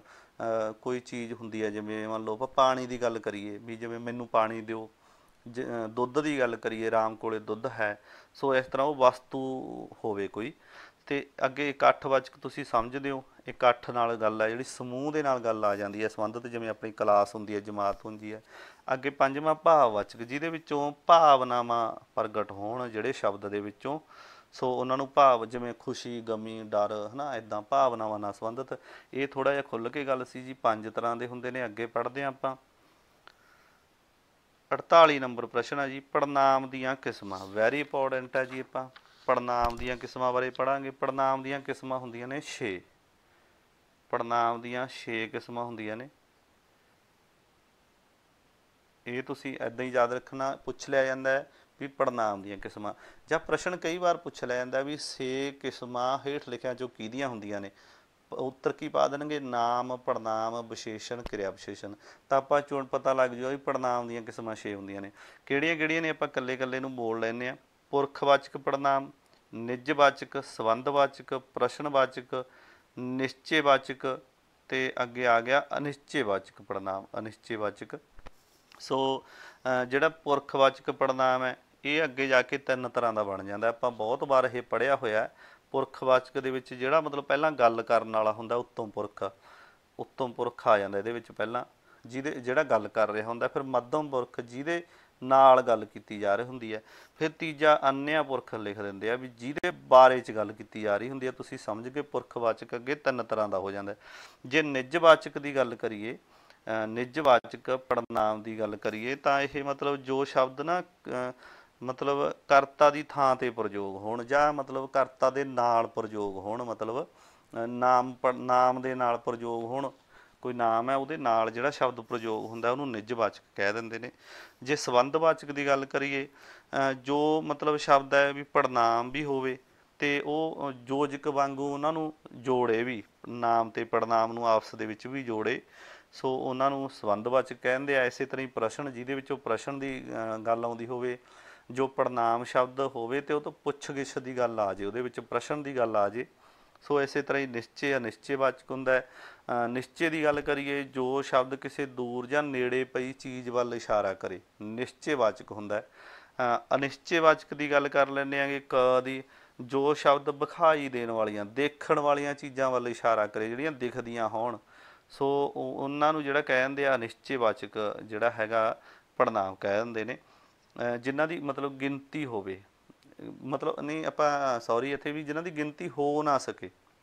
ਜਿਵੇਂ ਆਪਾਂ ਨਾ ਕੋਈ ਕਹਿ ਲਈਏ ਵੀ ਉਹ ਲੋਕ ਰੌਲਾ ਪਾ ਰਹੇ ਨੇ ਜਾਂ ਸਾਰੇ ਰੌਲਾ ਪਾ ਰਹੇ ਨੇ, ਇੱਥੇ ਕੋਈ ਗਿਣਤੀ ਨਹੀਂ ਆ ਰਹੀ। ਸੋ ਇਹ ਅਨਿਸ਼ਚੇ ਹੁੰਦਾ, ਅਨਿਸ਼ਚਿਤ ਚੀਜ਼ ਹੁੰਦੀ ਹੈ, ਨਿਸ਼ਚੇ ਨਹੀਂ ਹੁੰਦਾ ਇਹ। ਸੋ ਇਹ 6 ਤਰ੍ਹਾਂ ਦੇ ਸੀਗਾ ਜੀ। ਅੱਗੇ ਗੱਲ ਕਰਦੇ ਹਾਂ ਅਗਲਾ ਪ੍ਰਸ਼ਨ। ਵਿਸ਼ੇਸ਼ਣ 5 ਪ੍ਰਕਾਰ ਦਾ ਹੁੰਦਾ ਹੈ ਜੀ। ਵੈਰੀ ਇੰਪੋਰਟੈਂਟ ਪ੍ਰਸ਼ਨ ਹੈ ਜੀ। ਵਿਸ਼ੇਸ਼ਣ 5 ਪ੍ਰਕਾਰ ਦਾ ਹੁੰਦਾ ਹੈ। ਗੁਣਵਾਚਕ ਵਿਸ਼ੇਸ਼ਣ, ਪਰਿਮਾਣਵਾਚਕ ਵਿਸ਼ੇਸ਼ਣ, ਨਿਸ਼ਚੇਵਾਚਕ ਵਿਸ਼ੇਸ਼ਣ, ਪੜਨਾਮੀ ਵਿਸ਼ੇਸ਼ਣ, ਗਿਣਤੀਵਾਚਕ ਵਿਸ਼ੇਸ਼ਣ। ਸੋ ਇਹ ਧਿਆਨ 'ਚ ਰੱਖਣਾ ਤੁਸੀਂ। ਜਿਹੜਾ ਨਾਮ ਸੀ 5 ਪ੍ਰਕਾਰ ਦਾ ਸੀ, ਪੜਨਾਮ ਅੱਗੇ 6 ਪ੍ਰਕਾਰ ਦਾ ਹੋ ਗਿਆ, ਫਿਰ ਵਿਸ਼ੇਸ਼ਣ ਆ ਗਿਆ, ਵਿਸ਼ੇਸ਼ਣ 5 ਪ੍ਰਕਾਰ ਦਾ ਆ ਗਿਆ। ਅੱਗੇ ਫਿਰ ਆਪਾਂ ਅੱਗੇ ਦੇਖਦੇ ਹਾਂ ਅਗਲਾ ਪ੍ਰਸ਼ਨ। ਕਿਰਿਆ ਆ ਗਈ ਜੀ। ਕਿਰਿਆ ਵੈਰੀ ਇੰਪੋਰਟੈਂਟ ਪ੍ਰਸ਼ਨ ਹੈ। ਇੱਕ ਪ੍ਰਸ਼ਨ ਆਉਣ ਦਾ, 1 ਨੰਬਰ ਦਾ ਪ੍ਰਸ਼ਨ ਆਉਣ ਦੀ ਜਿਹੜੀ ਹੈਗੀ ਆ ਉਮੀਦ ਇਹਦੇ ਵਿੱਚੋਂ ਹਰ ਇੱਕ ਪੇਪਰ 'ਚ। ਕਿਰਿਆ ਮੂਲ ਰੂਪ ਵਿੱਚ 2 ਤਰ੍ਹਾਂ ਦੀ ਹੁੰਦੀ ਹੈ। ਇਹ ਆਪਾਂ ਪਹਿਲ ਮੁੱਢ ਕਦੀਮ ਤੋਂ ਹੀ ਜਾਣਦੇ ਹਾਂ, ਆਕਰਮਕ ਕਿਰਿਆ ਅਤੇ ਸਕਰਮਕ ਕਿਰਿਆ। ਸੋ ਇਹਦੇ ਬਾਰੇ 'ਚ ਆਪਾਂ ਥੋੜ੍ਹਾ ਜਿਹਾ ਪੜ੍ਹ ਲੈਂਦੇ ਹਾਂ।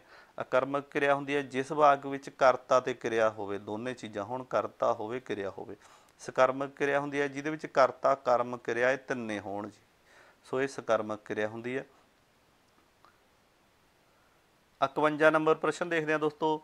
ਕਿਰਿਆ ਵਿਸ਼ੇਸ਼ਣ ਦੇ ਬਾਰੇ ਅੱਜ ਗੱਲ ਕਰਦੇ ਹਾਂ। ਸੋ ਆਪਾਂ ਹੁਣ ਵਿਧੀ ਦੇ ਆਧਾਰ 'ਤੇ, ਪ੍ਰਯੋਗ ਦੇ ਆਧਾਰ 'ਤੇ, ਸਾਰਥਿਕਤਾ ਦੇ ਆਧਾਰ 'ਤੇ ਸ਼ਬਦਾਂ ਦੀਆਂ ਕਿਸਮਾਂ ਪੜ੍ਹ ਰਹੇ ਹਾਂ, ਜਿਹੜੀਆਂ 8 ਨੇਗੀਆਂ। ਪੜ੍ਹਦੇ ਪੜ੍ਹਦੇ ਹੁਣ ਆਪਾਂ ਚੌਥੀ 'ਤੇ ਆ ਗਏ ਹਾਂ, ਕਿਰਿਆ ਵਿਸ਼ੇਸ਼ਣ 'ਤੇ ਆ ਗਏ ਹਾਂ। ਜੋ ਸ਼ਬਦ ਵਾਕ ਵਿੱਚ ਕਿਰਿਆ ਦੀ ਵਿਸ਼ੇਸ਼ਤਾ ਪ੍ਰਗਟ ਕਰੇ, ਵੈਰੀ ਇੰਪੋਰਟੈਂਟ ਹੈ ਜੀ। ਜੋ ਸ਼ਬਦ ਵਾਕ ਦੇ ਵਿੱਚ ਕਿਰਿਆ ਦੀ ਵਿਸ਼ੇਸ਼ਤਾ ਪ੍ਰਗਟ ਕਰੇ ਉਹਨੂੰ ਕਿਰਿਆ ਵਿਸ਼ੇਸ਼ਣ ਕਹਿੰਦੇ ਨੇ। ਜਿਵੇਂ ਖੂਬ ਪੜ੍ਹੋ, ਤੇਜ਼ ਚੱਲੋ, ਹੌਲੀ ਚੱਲੋ। ਸੋ ਇਹ ਵਿਸ਼ੇਸ਼ਤਾ ਪ੍ਰਗਟ ਕਰਦੇ ਆ ਵੀ ਚੱਲਣ ਦੀ, ਤੇਜ਼ ਚੱਲੋ, ਹੌਲੀ ਚੱਲੋ। ਪੜ੍ਹਨ ਦੀ ਵਿਸ਼ੇਸ਼ਤਾ ਵੀ ਖੂਬ ਪੜ੍ਹੋ। ਇਸ ਤਰੀਕੇ ਨਾਲ ਜੋ ਸ਼ਬਦ ਵਾਕ ਵਿੱਚ ਕਿਰਿਆ ਦੀ ਵਿਸ਼ੇਸ਼ਤਾ ਪ੍ਰਗਟ ਕਰੇ ਉਹਨੂੰ ਕਿਰਿਆ ਵਿਸ਼ੇਸ਼ਣ ਕਹਿੰਦੇ ਆ। 52 ਨੰਬਰ ਪ੍ਰਸ਼ਨ ਦੇਖਦੇ ਹਾਂ ਜੀ। ਕਿਰਿਆ ਵਿਸ਼ੇਸ਼ਣ ਦੀਆਂ 8 ਕਿਸਮਾਂ ਹੁੰਦੀਆਂ ਨੇ। ਸੋ ਇੱਥੇ ਨੋਟ ਕਰਵਾ ਦਿੱਤਾ ਗਿਆ, ਧਿਆਨ 'ਚ ਰੱਖਿਓ। ਨਾਮ ਦੀਆਂ 5 ਸੀ, ਪੜਨਾਮ ਦੀਆਂ 6 ਸੀਗੀਆਂ, ਵਿਸ਼ੇਸ਼ਣ ਦੀਆਂ ਗਾਹਾਂ 5 ਆ ਗਈਆਂ ਸੀ, ਹੁਣ ਕਿਰਿਆ ਵਿਸ਼ੇਸ਼ਣ ਦੀਆਂ 8 ਆ ਗਈਆਂ ਜੀ। ਇਹ ਗੱਲ ਤੁਹਾਡੇ ਧਿਆਨ 'ਚ ਹੋਣੀ ਚਾਹੀਦੀ ਹੈ।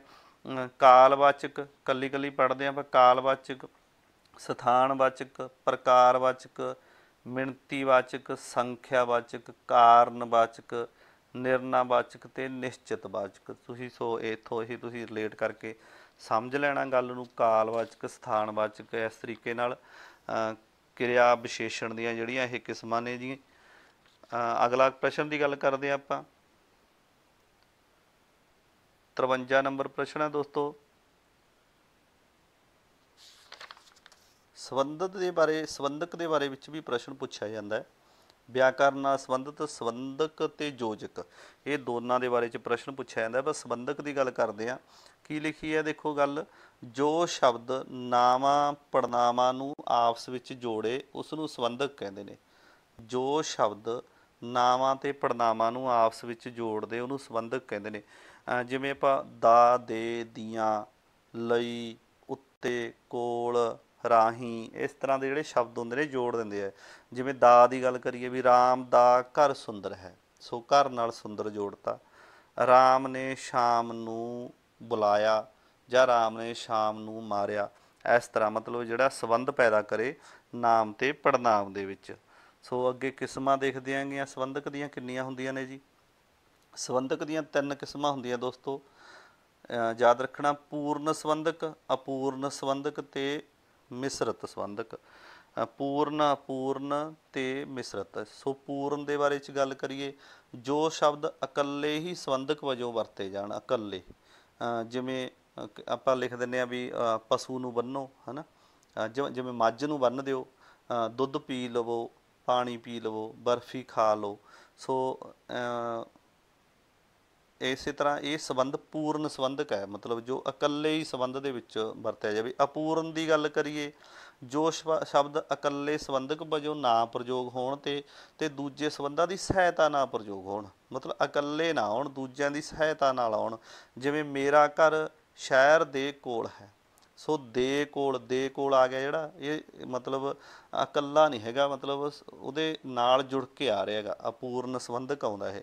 ਜਿਵੇਂ ਚਾਹ ਦੇ ਵਿੱਚ ਖੰਡ ਪਾ ਦਿਓ, ਦੇ ਵਿੱਚ ਆ ਗਿਆ ਜਿਹੜਾ, ਮਤਲਬ ਚਾਹ ਦੇ ਵਿੱਚ। ਜੇ ਹੁਣ ਇੱਥੇ ਇਕੱਲਾ ਦੇ ਹੁੰਦਾ ਫਿਰ ਇਹ ਪੂਰਨ ਹੁੰਦਾ। ਦੇ ਵਿੱਚ ਆ ਗਿਆ ਜਦੋਂ, ਦੇ ਵਿੱਚ, ਚਾਹ ਦੇ ਵਿੱਚ, ਇਹ ਮਤਲਬ ਅਪੂਰਨ ਆ ਗਿਆ। ਜੇ ਮਿਸ਼ਰਤ ਦੀ ਗੱਲ ਕਰੀਏ, ਜਦੋਂ ਸੰਬੰਧਕ ਸ਼ਬਦ ਕਦੇ ਪੂਰਨ ਕਦੇ ਅਪੂਰਨ ਹੋ ਜਾਣ, ਮਤਲਬ ਉਹ ਹੁੰਦੇ ਨੇ ਮਿਸ਼ਰਤ, ਰਲਵੇਂ ਮਿਲਵੇਂ ਕਹਿ ਸਕਦੇ ਆਪਾਂ। ਸੋ ਤੁਸੀਂ ਇੱਥੋਂ ਸਮਝ ਗਏ ਹੋਵੋਗੇ। ਸੰਬੰਧਕ ਦੀਆਂ 3 ਕਿਸਮਾਂ ਹੁੰਦੀਆਂ ਨੇ। ਸੰਬੰਧਕ ਦੇ ਬਾਰੇ 'ਚ ਆਪਾਂ ਪੜ੍ਹ ਲਿਆ ਸੀ। ਜੋ ਸ਼ਬਦ ਨਾਵਾਂ ਪੜਨਾਵਾਂ ਨੂੰ ਆਪਸ ਦੇ ਵਿੱਚ ਜੋੜੇ ਉਸ ਨੂੰ ਸੰਬੰਧਕ ਕਹਿੰਦੇ ਨੇ। ਇਹ ਗੱਲ ਨੂੰ ਤੁਸੀਂ ਧਿਆਨ 'ਚ ਰੱਖਣਾ ਹੈਗਾ, ਕਿਉਂਕਿ ਕਈ ਵਾਰ ਯੋਜਕ ਅਤੇ ਸੰਬੰਧਕ ਦੇ ਵਿੱਚ ਅਸੀਂ ਇੱਥੇ ਫਰਕ ਪਾ ਜਾਂਦੇ ਹਾਂ। ਇਹਦੀਆਂ 3 ਕਿਸਮਾਂ ਪੜ੍ਹ ਲਈਆਂ। ਹੁਣ ਯੋਜਕ ਦੀ ਗੱਲ ਕਰਦੇ ਹਾਂ ਜੀ। ਯੋਜਕ ਹੈ ਜਿਹੜਾ, ਜੋ ਸ਼ਬਦ ਦੋ ਜਾਂ ਵੱਧ ਵਾਕਾਂ ਨੂੰ ਜੋੜੇ ਉਸਨੂੰ ਯੋਜਕ ਸ਼ਬਦ ਕਹਿੰਦੇ ਨੇ। ਸੋ ਉੱਥੇ ਨਾਮ ਪੜਨਾਮ ਦੇ ਵਿੱਚ ਸੰਬੰਧ ਬਣਾਵੇ ਜਿਹੜਾ ਉਹ ਸੀਗਾ ਸੰਬੰਧਕ। ਇੱਥੇ ਗੱਲ ਕੀ ਆ ਵੀ ਜੋ ਸ਼ਬਦ ਦੋ ਜਾਂ ਦੋ ਵੱਧ ਵਾਕਾਂ ਦੀ ਗੱਲ ਆ ਇੱਥੇ, ਉੱਥੇ ਨਾਮ ਪੜਨਾਮ ਦੇ ਸੰਬੰਧ ਬਣਾਉਣ ਦੀ ਸੀਗੀ, ਆਪਸ ਦੇ ਵਿੱਚ ਜੋੜਨ ਦੀ। ਇੱਥੇ ਹੈਗੀ ਦੋ ਸ਼ਬਦਾਂ ਨੂੰ ਜਾਂ ਵਾਕਾਂ ਨੂੰ ਜੋੜੇ ਉਹਨੂੰ ਯੋਜਕ ਕਹਿੰਦੇ ਨੇ। ਇਹ ਸੌਖੀ ਗੱਲ ਹੈ। ਵੈਸੇ ਸੰਬੰਧ ਅਤੇ ਯੋਜਕ ਦੇ ਵਿੱਚ ਅਸੀਂ ਉਲਝ ਜਾਂਦੇ ਹਾਂ। ਬਸ ਇਹ ਦੋਨਾਂ 'ਚੋਂ ਇੰਨੀ ਕੁ ਟਰਮ ਆ ਜਿਹੜੀ ਇੰਨੀ ਕੁ ਗੱਲ ਕਲੀਅਰ ਕਰ ਲੈਂਦੀ ਹੈ। ਇੱਥੋਂ ਤੁਸੀਂ ਇਹਨੂੰ ਅੱਗੇ ਸੋਚ ਸਕਦੇ ਹੋ। 56 ਨੰਬਰ ਜੀ, ਅਰਥ ਦੇ ਆਧਾਰ 'ਤੇ ਯੋਜਕ ਦੀਆਂ ਦੋ ਕਿਸਮਾਂ ਹੁੰਦੀਆਂ ਨੇ। ਅਰਥ ਦੇ ਆਧਾਰ 'ਤੇ ਜੀ ਯੋਜਕ ਦੀਆਂ ਦੋ ਕਿਸਮਾਂ ਨੇ, ਸਮਾਨ ਯੋਜਕ, ਅਧੀਨ ਯੋਜਕ। ਇਹ ਬਸ ਇੰਨੀ ਕੀ ਗੱਲ ਯਾਦ ਰੱਖਣਾ, ਕਈ ਵਾਰ ਪੁੱਛ ਲੈਂਦੇ ਆ ਵੀ ਅਰਥ ਦੇ ਆਧਾਰ 'ਤੇ ਯੋਜਕ ਦੀਆਂ ਕਿੰਨੀਆਂ ਕਿਸਮਾਂ ਹੁੰਦੀਆਂ, ਦੋ ਹੁੰਦੀਆਂ ਨੇਗੀਆਂ। 57 ਨੰਬਰ, ਅੱਗੇ ਸਮਾਨ ਯੋਜਕ ਦੀਆਂ ਚਾਰ ਕਿਸਮਾਂ ਹੁੰਦੀਆਂ ਨੇਗੀਆਂ। ਸੋ ਸਮੁੱਚੀ ਸਮਾਨ ਯੋਜਕ, ਵਿਕਲਪੀ ਸਮਾਨ ਯੋਜਕ, ਨਿਖੇਧੀ ਸਮਾਨ ਯੋਜਕ, ਕਾਰਜਬੋਧਕ ਸਮਾਨ ਯੋਜਕ। ਬਸ ਇਹ ਇੰਨੀ ਕੁ ਗੱਲ ਨੂੰ ਕਲੀਅਰ ਕਰ ਦਿੰਦੇ ਆ। ਕਈ ਵਾਰ ਪੁੱਛ ਲੈਂਦੇ ਆ ਵੀ ਸਮਾਨ ਯੋਜਕ ਦੀਆਂ ਕਿੰਨੀਆਂ ਕਿਸਮਾਂ ਹੁੰਦੀਆਂ ਨੇ। ਆਪਾਂ ਪਹਿਲਾਂ ਕਰਿਆ ਸੀਗਾ ਵੀ ਅਰਥ ਦੇ ਆਧਾਰ 'ਤੇ ਯੋਜਕ ਦੀਆਂ ਕਿੰਨੀਆਂ ਕਿਸਮਾਂ ਹੁੰਦੀਆਂ, ਸਮਾਨ ਯੋਜਕ ਅਤੇ ਅਧੀਨ ਯੋਜਕ। ਫਿਰ ਅੱਗੇ ਸਮਾਨ ਯੋਜਕ ਦੀਆਂ ਕਿੰਨੀਆਂ ਕਿਸਮਾਂ ਹੁੰਦੀਆਂ ਨੇ, ਚਾਰ। ਅਧੀਨ ਜਿਹੜਾ ਹੈਗਾ ਯੋਜਕ ਉਹਦੀਆਂ 7 ਕਿਸਮਾਂ ਹੁੰਦੀਆਂ ਨੇ। ਬਸ ਇਹ ਇੰਨੀ ਕੁ ਗੱਲ ਹੀ ਹੋਊਗੀ ਯੋਜਕ ਦੇ ਨਾਲ ਸੰਬੰਧਿਤ। ਇਹ ਆਪਾਂ ਪੜ੍ਹ ਲੈਂਦੇ ਹਾਂ। ਸਮਾਨ ਅਧੀਕਰਨ ਯੋਜਕ, ਕਾਰਨ ਵਾਚਕ ਯੋਜਕ, ਫਲਵਾਚਕ ਅਧੀਨ ਯੋਜਕ, ਮੰਤਵਵਾਚਕ ਅਧੀਨ ਯੋਜਕ, ਸ਼ਰਤਵਾਚਕ ਅਧੀਨ ਯੋਜਕ, ਵਿਰੋਧਵਾਚਕ ਅਧੀਨ ਯੋਜਕ ਅਤੇ ਤੁਲਨਾਵਾਚਕ ਅਧੀਨ ਯੋਜਕ। ਇਹ 7 ਹੁੰਦੀਆਂ ਨੇਗੀਆਂ। ਸਮਾਨ ਦੇ ਆਧਾਰ 'ਤੇ 4, ਅਧੀਨ ਯੋਜਕ ਦੀਆਂ ਕਿਸਮਾਂ ਅਤੇ ਅਧੀਨ ਦੇ ਆਧਾਰ 'ਤੇ ਜਿਹੜੀਆਂ ਹੈਗੀਆਂ ਯੋਜਕ ਦੀਆਂ 7 ਕਿਸਮਾਂ। ਸੋ ਇੱਥੇ ਗੱਲ ਸੀਗੀ ਇਹ ਦੋ ਕਿਸਮਾਂ ਸੀ, ਸਮਾਨ ਯੋਜਕ ਅਤੇ ਅਧੀਨ ਯੋਜਕ। ਸਮਾਨ ਦੀਆਂ ਅੱਗੇ 4 ਨੇਗੀਆਂ, ਅਧੀਨ ਦੀਆਂ ਕਿੰਨੀਆਂ ਨੇ, 7 ਨੇ ਯੋਜਕ ਦੇ ਨਾਲ ਸੰਬੰਧਿਤ। ਸੋ ਰੂਪ ਦੇ ਆਧਾਰ 'ਤੇ ਯੋਜਕ ਦੀਆਂ ਦੋ ਕਿਸਮਾਂ ਹੁੰਦੀਆਂ ਨੇ ਜੀ। ਰੂਪ ਦੇ ਆਧਾਰ 'ਤੇ ਇਕਹਿਰੇ ਯੋਜਕ ਤੇ ਸੰਯੁਕਤ ਯੋਜਕ। ਸੋ ਯੋਜਕ ਦਾ ਕੰਮ ਨਿਬੜ ਗਿਆ ਆਪਣਾ। 60 ਨੰਬਰ ਪ੍ਰਸ਼ਨ ਬਿਸਮਕ ਦੇ ਨਾਲ ਸੰਬੰਧਿਤ ਹੈ ਜੀ। ਆਪਾਂ ਇਹ ਪੜ੍ਹਦੇ ਹਾਂ ਬਿਸਮਕ ਕੀ ਹੁੰਦਾ ਹੈਗਾ। ਜੋ ਸ਼ਬਦ ਖੁਸ਼ੀ, ਗਮੀ, ਹੈਰਾਨੀ, ਭੈ, ਨਿਮਰਤਾ, ਬੇਨਤੀ ਜਾਂ ਆਗਿਆ ਦਾ ਬੋਧ ਕਰਵਾਏ ਉਸ ਨੂੰ ਬਿਸਮਕ ਕਹਿੰਦੇ ਨੇ ਜੀ। ਇਹਨੂੰ ਤੁਸੀਂ ਪੜ੍ਹ ਲੈਣਾ ਦੁਬਾਰੇ। ਬਿਸਮਕ ਆ ਜਿਹੜਾ ਜੋ ਸ਼ਬਦ ਖੁਸ਼ੀ, ਗਮੀ, ਹੈਰਾਨੀ, ਭੈ, ਨਿਮਰਤਾ, ਬੇਨਤੀ ਜਾਂ ਆਗਿਆ ਦਾ ਬੋਧ ਕਰਾਏ ਉਹਨੂੰ ਬਿਸਮਕ ਕਿਹਾ ਜਾਂਦਾ। ਬਿਸਮਕ ਦੀਆਂ 9 ਕਿਸਮਾਂ ਹੁੰਦੀਆਂ ਨੇ ਜੀ। 9 ਕਿਸਮਾਂ ਹੁੰਦੀਆਂ ਬਿਸਮਕ ਦੀਆਂ। ਆਪਾਂ ਕੱਲੀ ਕੱਲੀ ਪੜ੍ਹਦੇ ਹਾਂ। 9 ਨੂੰ ਧਿਆਨ 'ਚ ਰੱਖਣਾ ਤੁਸੀਂ।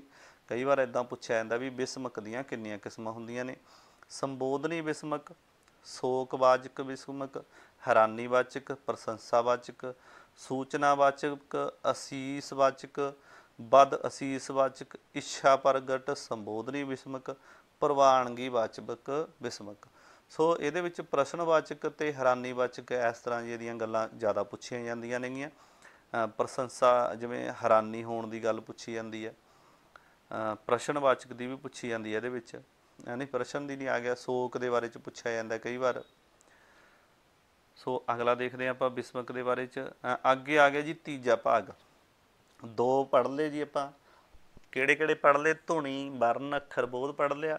ਸ਼ਬਦ ਦੀਆਂ ਕਿਸਮਾਂ, ਸ਼ਬਦਾਂ ਦੇ ਜਿਹੜੇ ਮਤਲਬ ਰੂਪ ਦੇ ਆਧਾਰ 'ਤੇ, ਅਰਥ ਦੇ ਆਧਾਰ 'ਤੇ, ਰਚਨਾ ਦੇ ਆਧਾਰ 'ਤੇ, ਸਾਰਥਿਕਤਾ, ਵਿਧੀ, ਕੰਮ ਦੇ ਆਧਾਰ 'ਤੇ ਸ਼ਬਦ ਪੜ੍ਹ ਲਏ ਆਪਾਂ। ਹੁਣ ਆਪਾਂ ਪੰਜਾਬੀ ਵਿਆਕਰਨ ਦਾ ਤੀਜਾ ਭਾਗ ਵਾਕ ਬੋਧ, ਵਾਕਾਂ ਬਾਰੇ। ਪਹਿਲਾਂ ਧੁਨੀ, ਵਰਨ, ਅੱਖਰ ਬਣੇ, ਫਿਰ ਉਦੋਂ ਸ਼ਬਦ ਬਣੇ। ਸ਼ਬਦ ਕਿਵੇਂ ਬਣੇ ਸੀ ਵੀ ਜਿਹੜੇ ਸਾਰਥਿਕ ਅੱਖਰ ਹੁੰਦੇ ਨੇ ਉਹਨਾਂ ਦੇ ਜੋੜ ਨੂੰ ਸ਼ਬਦ ਕਹਿੰਦੇ ਨੇ।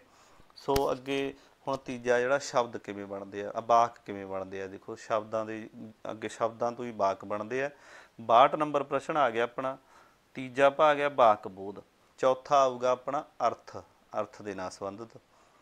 ਸਾਰਥਿਕ ਸ਼ਬਦਾਂ ਦੇ ਸਮੂਹ ਨੂੰ ਵਾਕ ਕਹਿੰਦੇ ਨੇ। ਦੇਖੋ ਇੱਕ ਵਾਰੀ ਗੱਲ ਹੋਈ ਸੀ ਸਾਰਥਿਕ ਅੱਖਰਾਂ ਦੇ ਸਮੂਹ ਨੂੰ ਸ਼ਬਦ ਕਿਹਾ ਜਾਂਦਾ ਸੀ। ਇੱਥੇ ਸਾਰਥਿਕ ਸ਼ਬਦਾਂ ਦੇ ਸਮੂਹ ਨੂੰ ਵਾਕ ਕਹਿੰਦੇ ਨੇ। ਗੱਲ ਉਸੇ ਨਾਲ ਹੀ ਸੰਬੰਧਿਤ ਹੈ। ਬਸ ਇੱਥੇ ਸ਼ਬਦਾਂ ਦੀ ਆ ਜੂਗੀ, ਇੱਥੇ ਵਾਕ ਦੀ ਆਈ ਜਾਊਗੀ। ਪਹਿਲਾਂ ਸ਼ਬਦਾਂ ਦੀ ਆਉਂਦੀ ਸੀ। ਜਿਵੇਂ ਰਾਮ ਪੜ੍ਹ ਰਿਹਾ ਹੈ, ਦੇਖੋ ਸਾਰਥਿਕ ਸ਼ਬਦ ਹੈ। ਪਿਤਾ ਜੀ ਖਾਣਾ ਖਾ ਰਹੇ ਨੇ। ਸੋ ਇਹ ਸ਼ੁੱਧ ਸ਼ਬਦ ਹੈ ਜਿਹੜਾ ਸਾਰਥਿਕ ਸ਼ਬਦ ਹੈ, ਇਹ ਵਾਕ ਬਣ ਗਿਆ ਜੀ। ਹੁਣ 63 ਨੰਬਰ ਦੇਖਦੇ ਹਾਂ ਦੋਸਤੋ।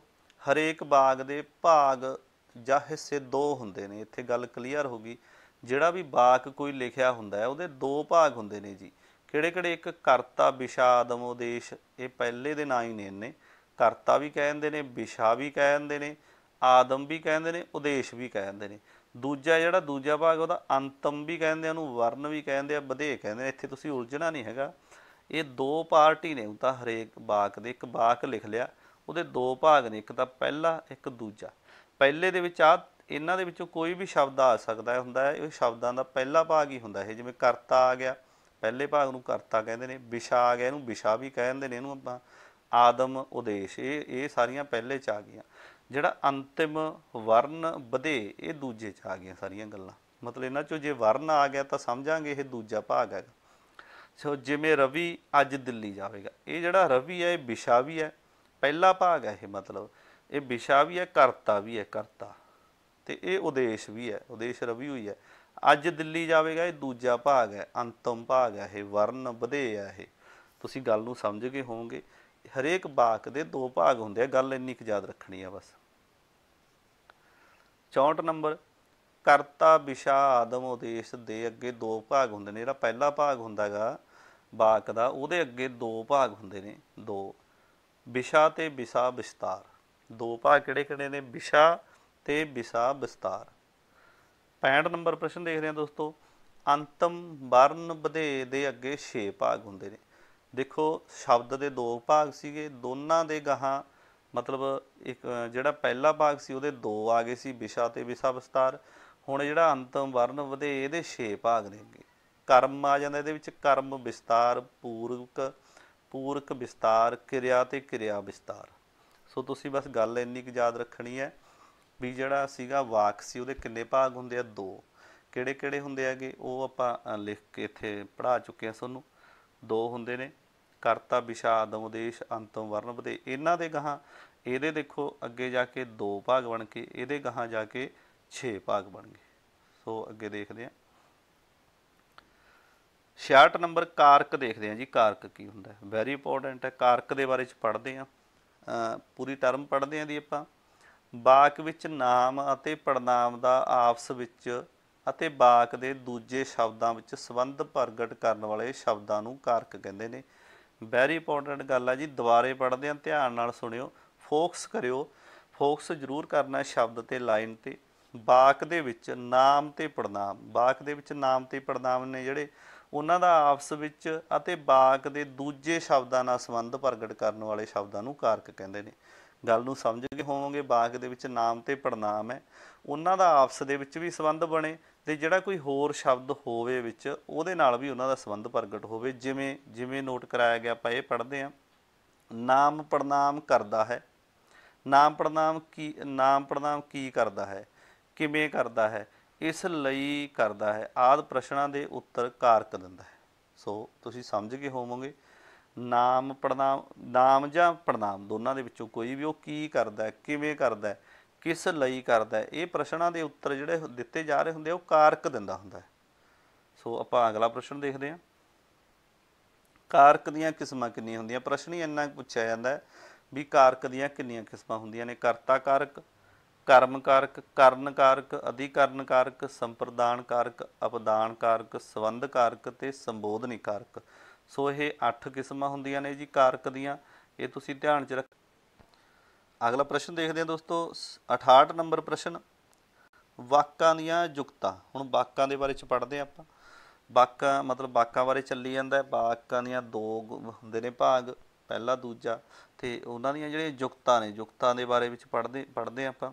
ਵਾਕ ਬਣਾਉਣ ਦੇ ਤਰੀਕੇ, ਮਤਲਬ ਇਹ 3 ਹੁੰਦੇ ਨੇ, ਇਹਨਾਂ ਦੀਆਂ ਜੁਗਤਾਂ ਹੁੰਦੀਆਂ, ਇਹਨਾਂ ਨੂੰ ਤਰੀਕੇ 3 ਹੁੰਦੇ ਨੇ। ਤਰਤੀਬ, ਇੱਕ ਤਾਂ ਪਹਿਲਾ ਆ ਜਾਂਦਾ ਤਰਤੀਬ, ਵੀ ਵਾਕਾਂ ਨੂੰ ਸ਼ਬਦਾਂ ਦੀ ਤਰਤੀਬ ਹੁੰਦੀ ਆ ਵਾਕਾਂ ਦੇ ਵਿੱਚ। ਜਿਹੜਾ ਵਾਕ ਬਣ ਗਿਆ, ਜਿਵੇਂ ਰਾਮ ਰੋਟੀ ਖਾ ਰਿਹਾ ਹੈ, ਇੱਕ ਵਾਕ ਬਣ ਗਿਆ, ਇੱਕ ਤਰਤੀਬ ਦੇ ਵਿੱਚ ਸ਼ਬਦ ਫਿੱਟ ਕਰੇ ਹੋਏ ਨੇ। ਫਿਰ ਦੂਜਾ ਹੁੰਦਾ ਹੈਗਾ ਮੇਲ ਜਾਂ ਮਿਲਾਪ। ਵਾਕ ਵਿੱਚ ਸ਼ਬਦਾਂ ਦਾ ਆਪਸੀ ਮੇਲ ਹੋਣਾ ਚਾਹੀਦਾ ਹੁੰਦਾ, ਇਹ ਨਾ ਹੋਵੇ ਕੋਈ ਮੇਲ ਹੀ ਨਾ ਖਾਂਦੇ ਹੋਣ ਸ਼ਬਦ। ਅਤੇ ਅਧਿਕਾਰ, ਵਾਕ ਵਿੱਚ ਸ਼ਬਦਾਂ ਦਾ ਅਧਿਕਾਰ ਬਣਦਾ ਹੋਵੇ ਹਰੇਕ ਸ਼ਬਦ ਦਾ। ਸੋ ਇਹ ਵਾਕਾਂ ਦੀਆਂ ਜੁਗਤਾਂ ਹੁੰਦੀਆਂ। ਬਸ ਇੰਨਾ ਕੁ ਯਾਦ ਤੁਸੀਂ ਰੱਖਣਾ ਵੀ ਵਾਕਾਂ ਦੀਆਂ ਜੁਗਤਾਂ ਵਾਕਾਂ ਦੀਆਂ ਕਿੰਨੀਆਂ ਹੁੰਦੀਆਂ ਨੇ? 3 ਹੁੰਦੀਆਂ ਨੇ ਜੀ। ਕਈ ਵਾਰ ਨਾਮ ਪੁੱਛ ਲੈਂਦੇ ਆ, ਤਰਤੀਬ, ਮੇਲ ਜਾਂ ਮਿਲਾਪ, ਅਧਿਕਾਰ। ਬਸ ਇੱਥੋਂ ਰਿਲੇਟ ਯਾਦ ਰੱਖਣਾ, ਕਿਉਂਕਿ 3 ਨੇ। ਕੋਈ ਚੌਥਾ ਹੋਰ ਸ਼ਬਦ ਪਾ ਕੇ ਪੁੱਛ ਲੈਂਦੇ ਆ ਵੀ ਇਹਨਾਂ ਦੇ ਵਿੱਚੋਂ ਵਾਕਾਂ ਦੀਆਂ ਜੁਗਤਾਂ ਦੇ ਵਿੱਚੋਂ ਕਿਹੜੀ ਨਹੀਂ ਹੈ, ਇਦਾਂ ਪੁੱਛ ਲੈਂਦੇ ਆ। ਬਸ ਇਹ ਤੁਸੀਂ ਧਿਆਨ 'ਚ ਰੱਖਿਓ। ਵਾਚ ਕੀ ਹੈ ਜੀ, ਨਵਾਂ ਪ੍ਰਸ਼ਨ ਆਪਣਾ 69 ਨੰਬਰ, ਵਾਚ ਕੀ ਹੈ। ਸੋ ਵਾਚ ਦੇ ਬਾਰੇ ਪੜ੍ਹਦੇ ਹਾਂ ਦੋਸਤੋ। ਵਾਚ ਕੀ ਹੈ? ਵਾਚ ਤੋਂ ਭਾਵ, ਇਹਨੂੰ ਪੜ੍ਹਨਾ ਆਪਾਂ ਸਾਰੇ ਨੂੰ। ਵਾਚ ਤੋਂ ਭਾਵ ਕਿਰਿਆ ਦਾ ਉਹ ਰੂਪ, ਕਿਰਿਆ ਦਾ ਉਹ ਰੂਪ ਜਿਸ ਤੋਂ ਇਹ ਸਪਸ਼ਟ ਹੁੰਦਾ ਹੈ ਕਿ ਕਰਤਾ ਕੰਮ ਕਰਦਾ ਹੈ ਜਾਂ ਕਰਤਾ ਦੇ ਲਈ ਕੁਝ ਕੰਮ ਕੀਤਾ ਜਾਂਦਾ ਹੈ। ਸੋ ਵਾਕ ਦੇ ਵਿੱਚ ਵਾਚ ਕੀ ਹੁੰਦਾ ਹੈ? ਵਾਚ ਕਿਰਿਆ ਦਾ ਉਹ ਰੂਪ ਹੁੰਦਾ ਹੈਗਾ ਜਿਸ ਤੋਂ ਇਹ ਸਪਸ਼ਟ ਹੁੰਦਾ ਹੈ ਕਿ ਕਰਤਾ ਕੰਮ ਕਰਦਾ ਹੈ ਜਾਂ ਕਰਤਾ ਦੇ ਲਈ ਕੁਝ ਕੰਮ ਕੀਤਾ ਜਾਂਦਾ, ਉਸੇ ਨੂੰ ਵਾਚ ਕਿਹਾ ਜਾਂਦਾ। ਆਪਾਂ ਅੱਗੇ ਪੜ੍ਹਦੇ ਹਾਂ। ਵਾਚ ਦੀਆਂ ਕਿੰਨੀਆਂ ਕਿਸਮਾਂ ਹੁੰਦੀਆਂ? ਦੋ ਜੀ, ਦੋ ਕਿਸਮਾਂ ਹੁੰਦੀਆਂ ਨੇ, ਕਰਤਰੀ ਵਾਚ ਤੇ ਕਰਮਣੀ ਵਾਚ। ਕਰਤਰੀ ਵਾਚ ਤੇ ਕਰਮਣੀ ਵਾਚ ਦੋ ਕਿਸਮਾਂ ਹੁੰਦੀਆਂ ਨੇ। ਹੁਣ ਆਪਾਂ MCQs ਕਰਦੇ ਹਾਂ ਦੋਸਤੋ, ਇਹਨਾਂ ਪ੍ਰਸ਼ਨਾਂ ਦੇ ਨਾਲ ਸੰਬੰਧਿਤ MCQs ਲੈ। ਹਾਂਜੀ ਦੋਸਤੋ, ਹੁਣ ਆਪਾਂ ਨਾਲ ਇਹਦੇ ਆਪਾਂ MCQs ਕਰਾਂਗੇ ਕਿਉਂਕਿ ਕਾਫੀ ਪ੍ਰਸ਼ਨ ਆਪਣੇ 70 ਦੇ ਕਰੀਬ ਹੋ ਚੁੱਕੇ ਨੇ। ਵਿਆਕਰਨ ਦਾ ਜਿਹੜਾ ਮੁੱਖ ਭਾਗ ਸੀ ਉਹ ਸਾਰੇ ਨਿਬੜ ਗਏ ਨੇ ਆਪਣੇ। ਅਤੇ ਆਪਾਂ ਇਹਦੇ ਵਿੱਚੋਂ MCQ ਦੇ ਨਾਲ ਸੰਬੰਧਿਤ ਆਪਾਂ ਕੁਛ ਪ੍ਰਸ਼ਨ ਕਰਦੇ ਹਾਂ ਤਾਂ ਜੋ ਜਿਹੜਾ ਆਪਾਂ ਵਿਆਕਰਨ ਦਾ ਭਾਗ ਜਿੰਨਾ ਕਰ ਲਿਆ ਹੁਣ ਤੱਕ ਉਹ ਆਪਣੇ ਵਧੀਆ ਪੱਕ ਜਾਵੇ, ਕਲੀਅਰ ਹੋ ਜਾਵੇ ਥੋੜ੍ਹਾ ਜਿਹਾ। ਹੁਣ ਨਾਮ ਕਿੰਨੀ ਪ੍ਰਕਾਰ ਦਾ ਹੁੰਦਾ? ਸੋ ਨਾਮ 4, 6, 5 ਜਾਂ 3, ਇਹ 5 ਪ੍ਰਕਾਰ ਦਾ ਹੁੰਦਾ, ਆਪਾਂ ਪੜ੍ਹ ਕੇ ਆਏ ਹਾਂ। 72 ਨੰਬਰ ਪ੍ਰਸ਼ਨ ਦੇਖਦੇ ਹਾਂ। ਇਹ MCQ ਚੱਲ ਪਏ ਆਪਣੇ ਨਾਲ ਹੀ। ਜਿਹੜੇ ਸ਼ਬਦ ਕਿਸੇ ਖਾਸ ਪੁਰਖ, ਇਸਤਰੀ, ਸਥਾਨ ਜਾਂ ਸ਼ਹਿਰ ਆਦਿ ਦਾ ਬੋਧ ਕਰਾਉਣ, ਉਹਨਾਂ ਨੂੰ ਕੀ ਕਹਿੰਦੇ ਨੇ ਜੀ? 72 ਨੰਬਰ ਪ੍ਰਸ਼ਨ ਨੂੰ ਧਿਆਨ ਨਾਲ ਦੇਖੋ। ਜਿਹੜੇ ਸ਼ਬਦ ਕਿਸੇ ਖਾਸ ਪੁਰਖ, ਇਸਤਰੀ, ਸਥਾਨ ਜਾਂ ਸ਼ਹਿਰ ਦਾ ਬੋਧ ਕਰਾਉਣ, ਖਾਸ ਗੱਲ ਹੋਵੇ, ਸੋ ਉਹ ਆੜਾ ਆਪਸ਼ਨ ਸਹੀ ਹੈ ਜੀ। ਖਾਸ ਨਾਮ ਹੁੰਦਾ ਹੈਗਾ, ਜਿਵੇਂ ਕਿਸੇ ਸ਼ਹਿਰ ਦਾ ਨਾਮ, ਕਿਸੇ ਦਾ ਨਾਮ ਹੋ ਗਿਆ ਆਪਦਾ। ਸੋ ਜਿਵੇਂ ਗਾਂਧੀ ਜੀ, ਭਗਤ ਸਿੰਘ, ਇਸ ਤਰ੍ਹਾਂ ਸ਼ਹਿਰ ਦਾ ਨਾਮ ਬਠਿੰਡਾ, ਕਪੂਰਥਲਾ, ਇਸ ਤਰ੍ਹਾਂ ਇਹ ਖਾਸ ਨਾਮ ਹੁੰਦਾ ਹੈਗਾ। 73 ਨੰਬਰ ਪ੍ਰਸ਼ਨ ਦੋਸਤੋ, ਜਿਹੜੇ ਸ਼ਬਦ ਜੀਵਾਂ ਜਾਂ ਵਸਤਾਂ ਦੇ ਸਮੂਹ, ਇਕੱਠ ਜਾਂ ਗਰੁੱਪ ਦੇ ਲਈ ਵਰਤੇ ਜਾਣ, ਉਹਨਾਂ ਨੂੰ ਕੀ ਕਹਿੰਦੇ ਨੇ? ਸੋ ਆਪਸ਼ਨ ਨੰਬਰ ਊੜਾ ਸਹੀ ਹੋ, ਇਕੱਠਵਾਚਕ ਕਹਿੰਦੇ ਨੇ ਜੀ। ਜਿਵੇਂ ਜਮਾਤ, ਜਿਹੜਾ ਸਮੂਹ ਹੁੰਦਾ ਉਹਦੇ ਬਾਰੇ ਦੇ ਵਿੱਚ ਗੱਲ ਹੋਵੇ। ਸੋ ਇਸੇ ਤਰ੍ਹਾਂ ਮਤਲਬ ਵਿਦਿਆਰਥੀ ਜਮਾਤ ਵਿੱਚ ਬੈਠੇ ਨੇ, ਆਪਾਂ ਐਂ ਗੱਲ ਕਰ ਸਕਦੇ ਹਾਂ, ਤਾਂ ਇਹ ਇਕੱਠਵਾਚਕ ਦੇ ਵਿੱਚ ਆ ਜਾਂਦਾ। 74 ਨੰਬਰ ਦੇਖਦੇ ਹਾਂ ਜੀ। ਜਿਨ੍ਹਾਂ ਸ਼ਬਦਾਂ ਤੋਂ ਕਿਸੇ ਗੁਣ, ਹਾਲਾਤ ਜਾਂ ਭਾਵ ਦਾ ਪਤਾ ਲੱਗੇ, ਉਹਨਾਂ ਨੂੰ ਕੀ ਕਹਿੰਦੇ ਨੇ? ਗੁਣ, ਹਾਲਾਤ ਜਾਂ ਭਾਵ ਦਾ ਪਤਾ ਲੱਗੇ, ਜਿਵੇਂ ਸੁੱਖ ਦੁੱਖ ਦਾ, ਕੌੜਾ ਮਿੱਠਾ, ਸੱਚ, ਮਤਲਬ ਕੌੜੀ ਗੱਲ, ਇਸ ਤਰ੍ਹਾਂ ਦਾ ਪਤਾ ਲੱਗੇ, ਉਹਨਾਂ ਨੂੰ ਕੀ ਕਹਿੰਦੇ ਨੇ? ਭਾਵਵਾਚਕ, ਖਾਸਵਾਚਕ, ਖਾਸ ਨਾਮ, ਸਮੂਹਵਾਚਕ ਨਾਮ, ਨਿਸ਼ਚੇਵਾਚਕ। ਸੋ ਆਪਸ਼ਨ ਨੰਬਰ ਊੜਾ ਸਹੀ ਹੈ ਜੀ, ਭਾਵਵਾਚਕ ਨਾਮ ਕਹਿੰਦੇ ਆ ਉਹਨਾਂ ਨੂੰ। 75 ਨੰਬਰ ਪ੍ਰਸ਼ਨ ਦੋਸਤੋ, ਖਾਸ ਨਾਮ ਸ਼ਬਦ ਚੁਣੋ। ਹੇਠ ਲਿਖਿਆਂ ਚੋਂ ਖਾਸ ਨਾਮ ਹੈ ਜਿਹੜਾ ਉਹ ਸ਼ਬਦ ਚੁਣਨਾ ਹੈ। ਮਿਠਾਸ ਤੇ ਕੁੜੱਤਣ, ਹਰਿਮੰਦਰ ਸਾਹਿਬ, ਤਾਜ ਮਹਿਲ, ਹੌਲਾ ਭਾਰਾ, ਕਿਸਾਨ, ਹਲ। ਸੋ ਖਾਸ ਨਾਮ ਹੈ ਇਹਦੇ ਵਿੱਚ ਜਿਹੜਾ ਜੀ ਆਪਸ਼ਨ ਨੰਬਰ ਆੜਾ ਹੈ, ਹਰਿਮੰਦਰ ਸਾਹਿਬ, ਤਾਜ ਮਹਿਲ। ਸੋ ਖਾਸ ਨਾਮ ਨੇ ਇਹ ਦੋਸਤੋ, ਆਪਾਂ ਪਹਿਲਾਂ ਵੀ ਕਲੀਅਰ ਕਰ ਚੁੱਕੇ ਹਾਂ 2 ਵਾਰ ਗੱਲ ਨੂੰ। 76 ਨੰਬਰ ਦੇਖਦੇ ਹਾਂ। ਪੰਜਾਬੀ ਵਿੱਚ ਲਿੰਗ ਦੀਆਂ ਕਿੰਨੀਆਂ ਕਿਸਮਾਂ ਹੁੰਦੀਆਂ ਨੇਗੀਆਂ? ਸੋ 2 ਹੁੰਦੀਆਂ ਨੇ ਜੀਆਂ, ਪੁਲਿੰਗ ਅਤੇ ਇਸਤਰੀ ਲਿੰਗ 2 ਹੀ ਹੁੰਦੀਆਂ ਨੇਗੀਆਂ। ਇਹ ਮਤਲਬ ਜਿਵੇਂ ਆਪਾਂ ਨਰ ਦਾ ਭੇਦ ਦੱਸੇ ਉਹ ਪੁਲਿੰਗ ਹੁੰਦਾ ਹੈ, ਜੋ ਮਾਦਾ ਦਾ ਭੇਦ ਦੱਸੇ ਉਹ ਇਸਤਰੀ ਲਿੰਗ ਹੁੰਦਾ। ਸੋ 2 ਕਿਸਮਾਂ ਹੁੰਦੀਆਂ ਦੋਸਤੋ, ਆਪਸ਼ਨ ਨੰਬਰ ਊੜਾ ਸਹੀ ਹੈ। ਇਸਤਰੀ ਲਿੰਗ ਸ਼ਬਦ ਚੁਣੋ। 77 ਦੇ ਵਿੱਚ ਪੁੱਛਿਆ ਗਿਆ ਇਸਤਰੀ ਲਿੰਗ ਸ਼ਬਦ ਚੁਣੋ। ਇੱਕ ਨਾ ਇੱਥੇ ਤੁਹਾਨੂੰ ਨੋਟ ਕਰਵਾ ਦਈਏ ਸ਼ਬਦ ਗੱਲ ਵੀ ਜਿਹੜਾ ਚੰਨ ਹੁੰਦਾ, ਇੱਕ ਤਾਂ ਚੰਨ ਅਤੇ ਇੱਕ ਧਰਤੀ। ਚੰਨ ਅਤੇ ਧਰਤੀ ਦਾ ਕੋਈ ਵਿਰੋਧੀ ਲਿੰਗ ਨਹੀਂ ਹੁੰਦਾ। ਇਹ ਪ੍ਰਸ਼ਨ ਕਈ ਵਾਰ ਆ ਜਾਂਦਾ ਹੈ, ਚੰਨ ਅਤੇ ਧਰਤੀ ਦਾ ਕੋਈ ਵਿਰੋਧੀ ਲਿੰਗ ਨਹੀਂ ਹੁੰਦਾ। ਜੇ ਪੁੱਛ ਲਿਆ ਜਾਵੇ ਵੀ ਚੰਨ ਨੂੰ ਇਸਤਰੀ ਲਿੰਗ 'ਚ ਵਰਤੋ ਤਾਂ ਚੰਨ ਹੀ ਆਊਗਾ, ਧਰਤੀ ਬਾਰੇ ਪੁੱਛ ਲਿਆ ਜਾਵੇ ਤਾਂ ਧਰਤੀ ਆਊਗਾ। ਸੋ ਇਹ ਇੱਥੇ ਥੋੜ੍ਹੀ ਜਿਹੀ ਨੋਟ ਕਰਾਉਣੀ ਸੀ ਗੱਲ, ਧਿਆਨ 'ਚ ਰੱਖਿਓ। 77 ਨੰਬਰ ਪ੍ਰਸ਼ਨ ਦੇਖਦੇ ਹਾਂ। ਇਸਤਰੀ ਲਿੰਗ ਸ਼ਬਦ ਚੁਣੋ। ਸੋ ਇਹ ਤੁਸੀਂ ਸਮਝ ਗਏ ਹੋਵੋਗੇ, ਮਾਤਾ, ਜੱਟੀ, ਮੋਰਨੀ, ਘੋੜੀ, ਇਹੀ ਆਪਸ਼ਨ ਨੰਬਰ ਊੜਾ ਸਹੀ ਹੈ ਜੀ, ਇਸਤਰੀ ਲਿੰਗ ਸ਼ਬਦ ਨੇ ਇਹ। 78 ਨੰਬਰ ਪ੍ਰਸ਼ਨ ਦੋਸਤੋ, ਵਾਕ ਵਿੱਚ ਨਾਮ ਦੀ ਥਾਂ ਵਰਤੇ ਜਾਣੇ ਵਾਲੇ ਸ਼ਬਦ ਨੂੰ ਕੀ ਕਿਹਾ ਜਾਂਦਾ? ਵਾਕ ਦੇ ਵਿੱਚ ਜਦੋਂ ਨਾਮ ਦੀ ਥਾਂ 'ਤੇ ਕੋਈ ਸ਼ਬਦ ਵਰਤੇ ਜਾਂਦੇ ਉਹਨਾਂ ਨੂੰ ਕੀ ਕਿਹਾ ਜਾਂਦਾ? ਉਹ ਪੜਨਾਮ ਹੁੰਦਾ ਜੀ। ਆਪਸ਼ਨ ਨੰਬਰ ਊੜਾ ਸਹੀ ਹੈ। ਆਪਾਂ ਜ਼ਿਆਦਾ ਟਾਈਮ ਨਹੀਂ ਖਰਾਬ ਕਰਦੇ, ਤੁਹਾਡਾ ਲੰਬੀ ਵੀਡੀਓ ਹੋ ਜੂਗੀ। ਸੋ ਪੜਨਾਮ ਹੁੰਦਾ ਜਿਵੇਂ ਉਹ ਨਾਮ ਦੀ ਥਾਂ 'ਤੇ ਵਰਤਿਆ ਗਿਆ, ਜਿਵੇਂ ਅਸੀਂ ਇਹ ਨਾਮ ਦੀ ਥਾਂ 'ਤੇ ਵਰਤੇ ਗਏ, ਉਸ ਦਾ ਤੁਸੀਂ, ਮੇਰਾ, ਤੁਹਾਡਾ, ਇਹ ਪੜਨਾਮ ਨੇ ਸਾਰੇ, ਇਹ ਨਾਮ ਦੀ ਥਾਂ ਤੇ ਵਰਤੇ ਜਾਂਦੇ ਆ। 79 ਨੰਬਰ ਪ੍ਰਸ਼ਨ ਦੋਸਤੋ, ਵਾਕ ਵਿੱਚ ਗੱਲ ਕਰਨ ਵਾਲੇ ਨੂੰ ਕਿਹਾ ਜਾਂਦਾ ਹੈ? ਉੱਤਮ ਪੁਰਖ, ਲੀਡਰ, ਬੁਲਾਰਾ ਜਾਂ ਪੜਨਾਮ। ਸੋ ਵਾਕ ਵਿੱਚ ਜਿਹੜਾ ਗੱਲ ਕਰ ਰਿਹਾ ਉਹ ਉੱਤਮ ਪੁਰਖ ਹੀ ਹੁੰਦਾ ਜੀ। ਇਹ ਪ੍ਰਸ਼ਨ ਕਈ ਵਾਰ ਆ ਜਾਂਦੇ ਨੇ। ਉੱਤਮ ਪੁਰਖ ਹੁੰਦਾ, ਇੱਕ ਮੱਧਮ ਪੁਰਖ ਹੁੰਦਾ ਜਿਹਦੇ ਨਾਲ ਗੱਲ ਕੀਤੀ ਜਾਵੇ, ਜਿਹਦੇ ਬਾਰੇ ਗੱਲ ਕੀਤੀ ਜਾਵੇ ਉਹ ਅੰਨਿਆ ਪੁਰਖ ਹੁੰਦਾ। 80 ਨੰਬਰ ਪ੍ਰਸ਼ਨ ਦੇਖਦੇ ਹਾਂ। 79 ਦੋ ਵਾਰੀ ਆ ਗਿਆ, ਦੇਖਦੇ ਹਾਂ ਦੁਬਾਰੇ।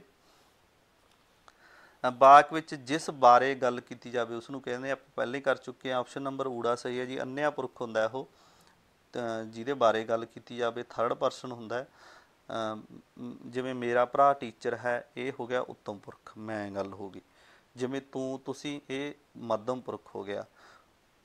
ਮਤਲਬ ਇਹ ਉਹ ਮੁੰਡਾ ਹੈ ਜਿਹੜਾ ਟੀਚਰ ਲੱਗਿਆ, ਇਹ ਮਤਲਬ ਤੀਜੀ ਗੱਲ ਹੋ ਗਈ। ਜਾਂ ਨਹੀਂ ਨਹੀਂ, ਇਹ ਮਤਲਬ ਉਹ ਇੱਕ ਟੀਚਰ ਲੱਗਿਆ ਹੋਇਆ ਜਿਸ ਨੂੰ ਮੈਂ ਮਿਲਣ ਜਾਵਾਂਗਾ, ਇਹ ਗੱਲ ਹੋ ਗਈ ਤੀਜੇ ਬਾਰੇ। ਸੋ ਅੰਨਿਆ ਪੁਰਖ ਬਾਰੇ।